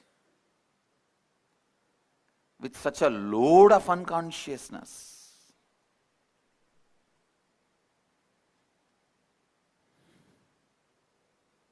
It is just because of the power of the completion space he carried. First thing, all of you should do is create that kind of a powerful space of completion in you. Whether you want to bring revolution in you, evolution in you, or revolution in society, evolution in humanity, whatever you want to do, first bring the space of completion, what Vivekananda had. Along with the completion, do the action for creation. Do the action for creation with completion. It is like one supporting the other, one supporting the other. Snowballing effect.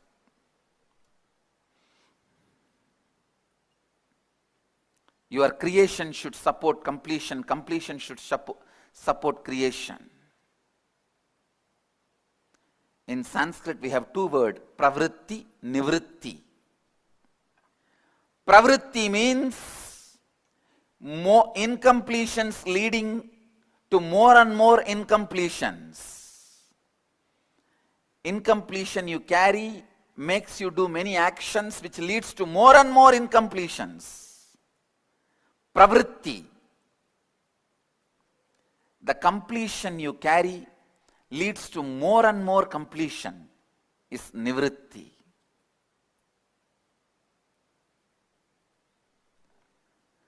Your actions should be nivritti, not pravritti.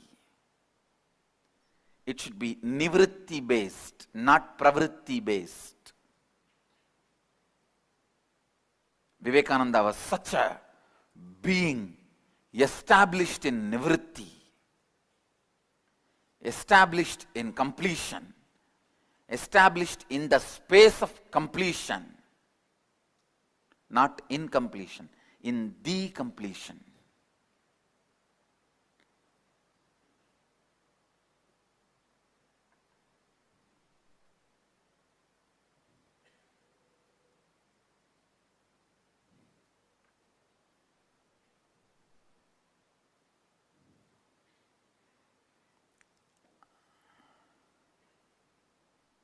I'll translate and give you the essence in Hindi.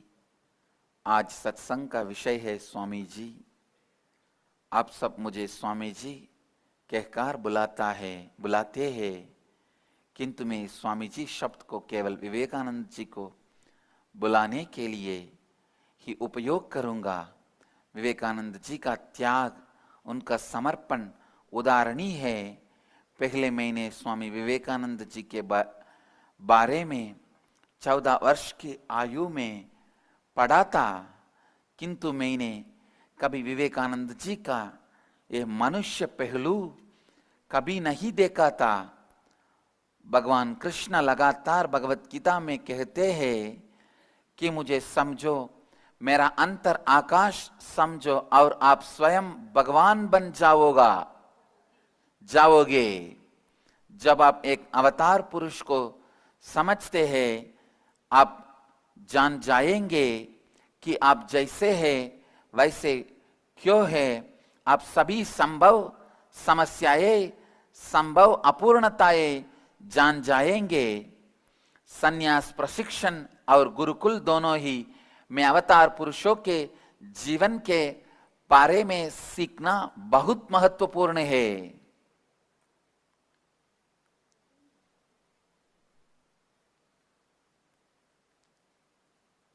चाहे आप जीवन जो भी, चाहे पहले पूर्णत्व लाइए और उस पूर्णत्व के साथ सृजन का कार्य कीजिए। संस्कृत में दो शब्द है, प्रवृत्ति और निवृत्ति।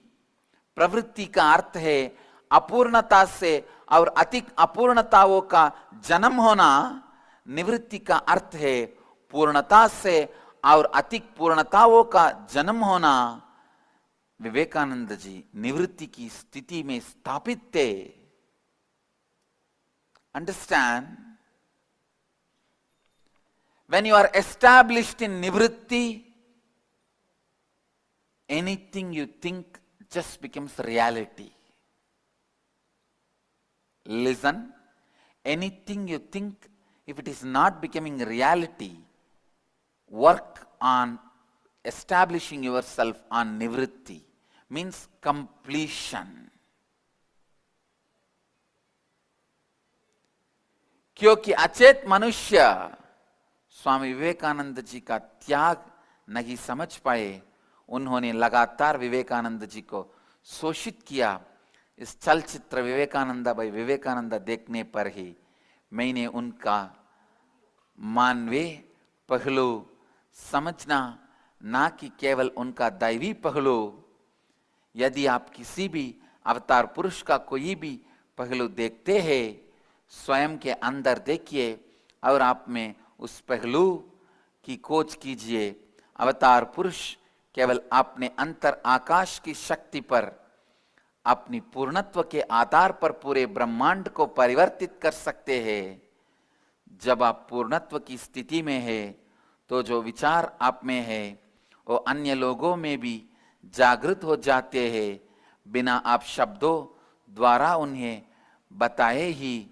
विवेकानंद जी ने हजारों वर्षों से सोए हुए भारत को केवल 9 वर्षों में कैसे जागृत किया।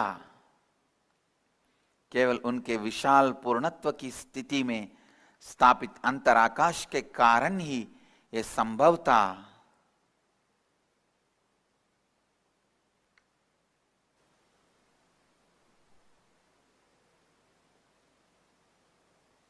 I have a question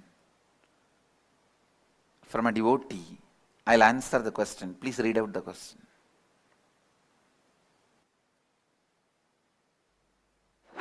The question is, when someone in my life is saying he's completing and I feel that he is just faking it and is not looking in, should I refuse to be complete with that person and tell that person to look in more and continue completing?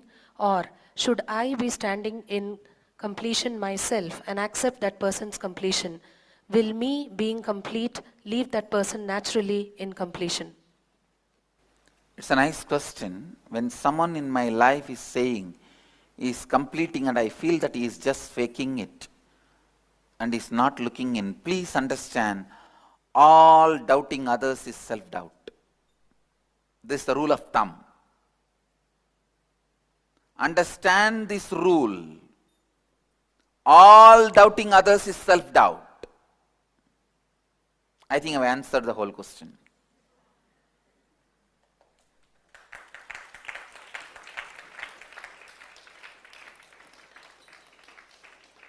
So stand in the completion with you and stand in the completion with that person. and tell that person to look in more and continue completing.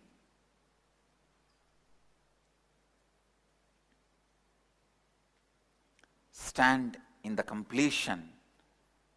Accept that person's completion. I tell you, drop the self-doubt. You will drop doubt on that person. That itself will make him complete. He will be complete. All doubt towards others is nothing but self-doubt. It is just self-doubt.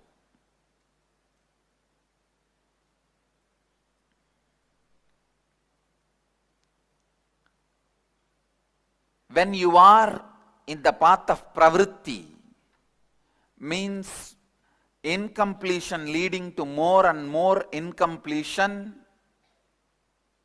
I tell you, you will never be able to trust anybody. You will go on doubting you and doubting others. When you are in the path of nivritti, you will trust you and trust others. You will trust your completion. You will hold the space for others to be complete.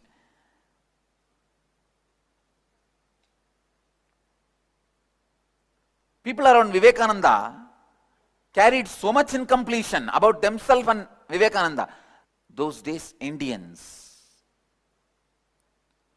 who have not bothered to take care of Vivekananda, who have not even bothered to tell the world Vivekananda is our representative, as an audacity to command Vivekananda, maintain a Hindu vegetarian diet very strictly. Vivekananda says beautifully, this dirty bossism, without doing a little help, Vivekananda writes nicely, whoever says I have to keep to my strict Hindu vegetarian diet, please tell them to send a cook and pay to maintain the cook. All the fellows shut their mouth. Of course, it's not that Vivekananda lived a characterless life. No. He lived a very strict life. But these fellows, this Basism, empty Basism, I can say empty Basism is essence of Hinduism.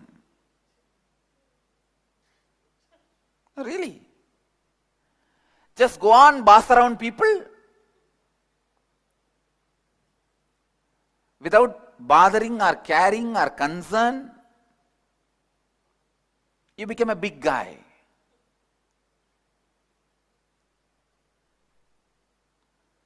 And all these dirts, donkeys and monkeys trying to boss around me, you can see they are exactly in the space of people who try to boss around Vivekananda.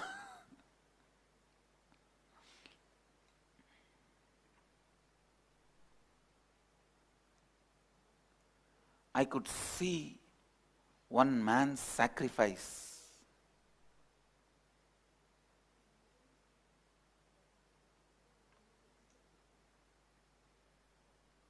What a powerful space of completion he carried.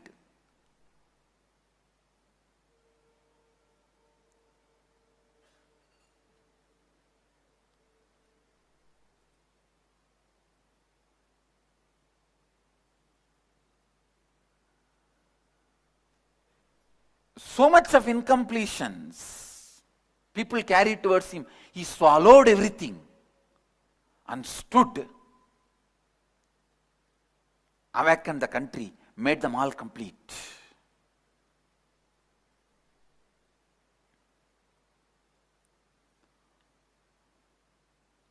It's not that all the people around Vivekananda were complete with him. They carried so much of incompletions about Vivekananda, but Vivekananda never bothered. He was complete and he went on awakening people through the power of his completion. His inner space was established in nivritti, Because he is established in nivritti, the completion led to more completion. More completion. More completion led to more and more completion. More and more completions led to more and more completion. दूसरों पर अविश्वास करना केवल आत्म संदेह है। इसीलिए स्वयं के साथ और दूसरों के साथ पूर्णत्व की स्थिति में स्थायी रहिए। दूसरों की अपूर्णता को स्वीकार कीजिए, आत्मसंदेह को छोड़ दीजिए और आप देखेंगे कि दूसरों व्यक्ति भी पूर्ण होता है। जब आप प्रवृत्ति के मार्ग पर है, आप कभी दूसरों पर विश्वास नहीं कर पाएंगे।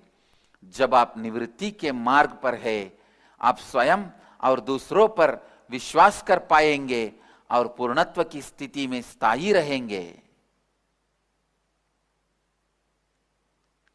विवेकानंद जी के आसपास भी कितनी ही अपूर्ण लोग थे, किंतु विवेकानंद जी स्वयं पूर्ण बने रहे, निवृत्ति में स्थापित थे, पूर्णत्व से और अधिक पूर्णत्व का निर्माण करते रहे और पूरे भारत को गहरी निद्रा से जाग पाए।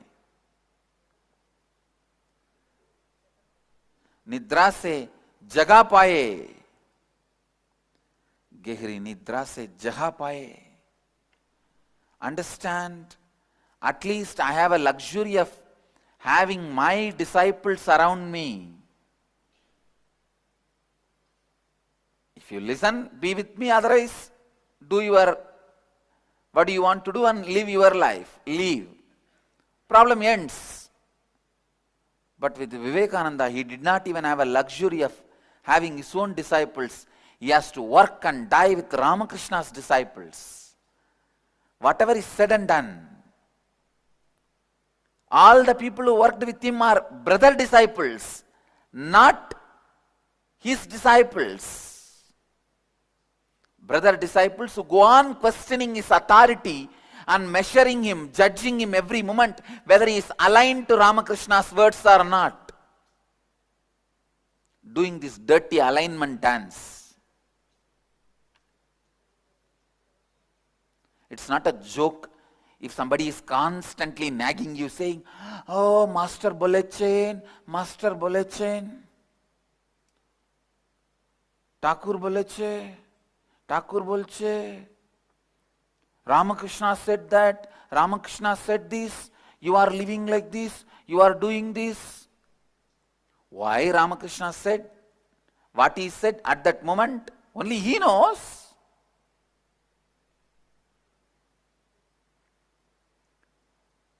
Some words which I said yesterday at some situation will naturally may not be useful for this today or tomorrow or day before yesterday.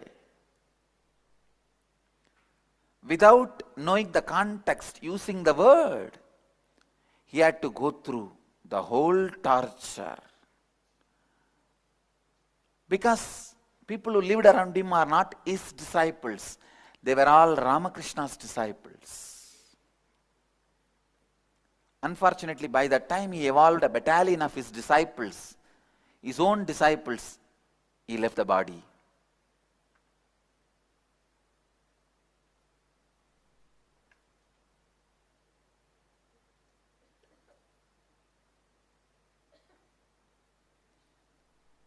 Vivekananda ji के आसपास उनके स्वयं के शिष्य भी नहीं थे, केवल रामकृष्ण जी के शिष्य थे।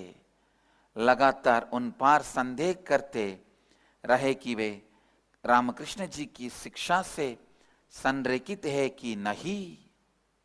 I tell you,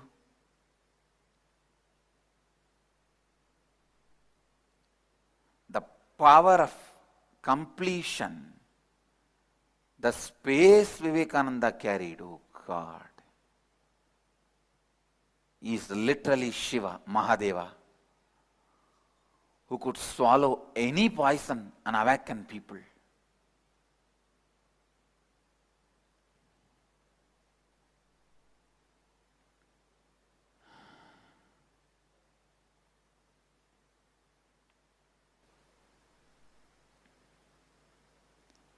essence of today's satsang.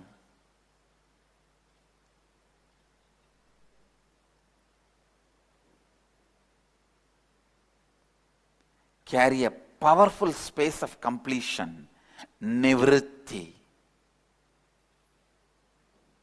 so that everyone around you experience completion. Society, humanity experience completion. With this, I'll move to the next segment of the morning satsang, निराहार संयमा. अब हम नित्य सत्संग के अगले भाग निराहार संयमा में प्रवेश करेंगे. सीधी तरह से बैठ जाइए और चेतना स्थिति के साथ कल्पना कीजिए कि आप बिरदी वटवृक्ष बन गए हैं. इस कल्पना के साथ आप अपने दोनों नासिकाओं और मुंह के द्वार सांस अंदर लीजिए. जितनी देर सांस को आप अपने अंदर बांध कर रख सकते हैं, उतनी देर आप अपने अंदर सांस को बांध कर रखिए. जब आप सांस को और बांध कर नहीं रख पा रहे हैं, तब आप अपने मुंह बंद रखें. सांस को अपनी दोनों नासिकाओं द्वारा धीरे से छोड़ दीजिए. आप में अपनी पूरे संपूर्ति श्रद्धा, उत्तरदायित्व और लाभान्वित करने के 4 तत्वों के साथ आशीर्वाद देता हूं कि आप सबकी कुंडलिनी शक्ति जागृत हो जाए और आप सब अपनी जीव ऊर्जा को सीधे आकाश और वायु से उत्पन्न करें. अब क्रिया आरंभ कीजिए और इस क्रिया को लगातार 21 मिनट तक कीजिए. With this, all the Nirahara Samyama participants, please sit straight, close your eyes, visualize you have become Biddi Kalpavriksha.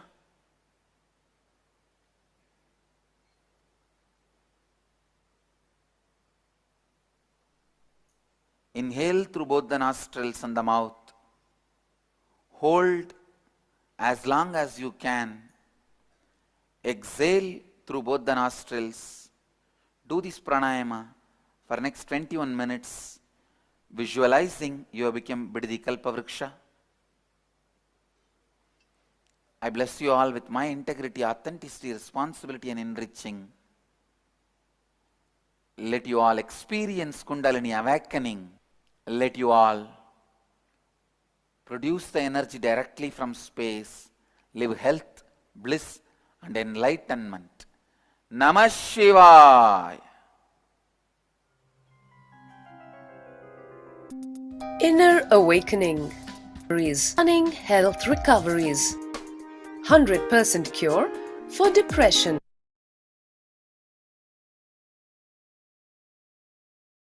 Yes. So, can you all share what is your experience of completion? If you have done it for the first time.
Yes.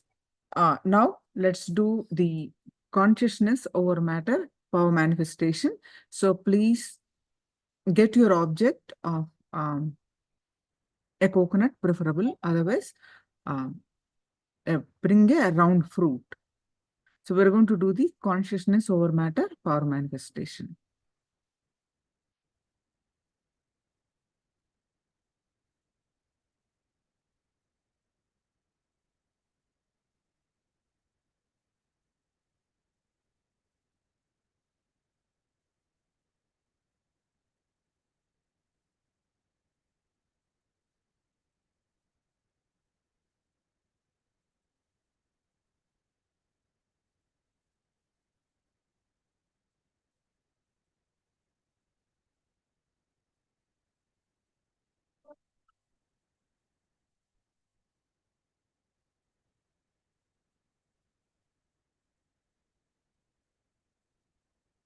Everyone, so please quickly go ahead and bring your objects.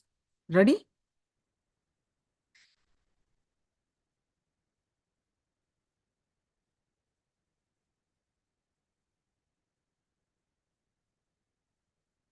All right. So thank you, Ma, for confirming. So now please just, yeah. So we're going to do, see, if you are absolutely comfortable, if you have done it earlier, absolutely comfortable, move on to your next level. Next, advanced power manifestation. If you are doing it for the first time, you put the object in your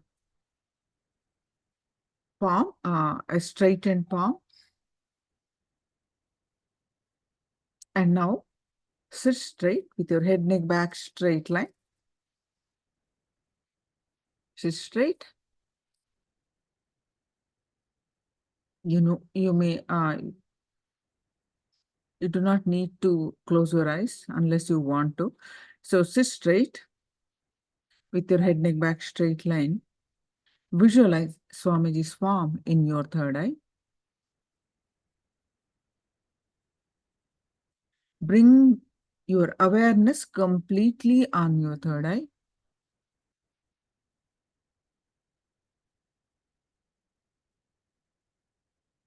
Any thoughts that are coming, let it come, let it go.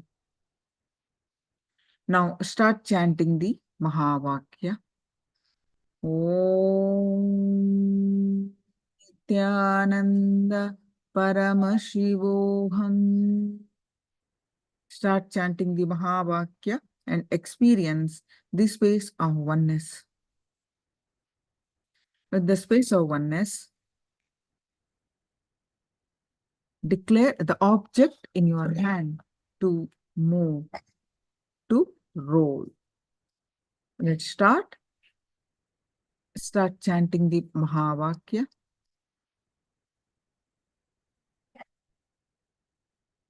If you're absolutely comfortable, you can have multiple objects. You can put the object on the silicon and do it.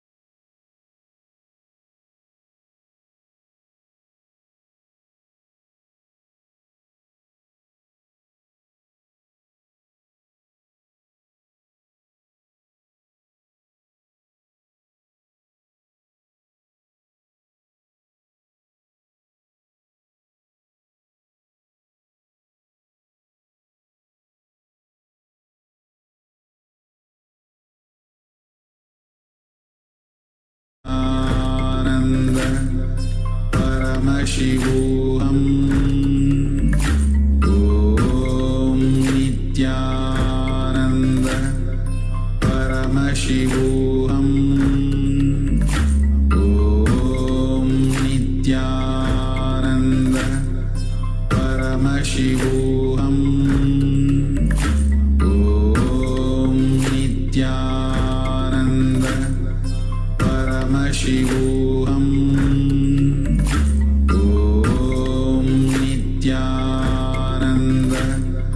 Paramashivoham Om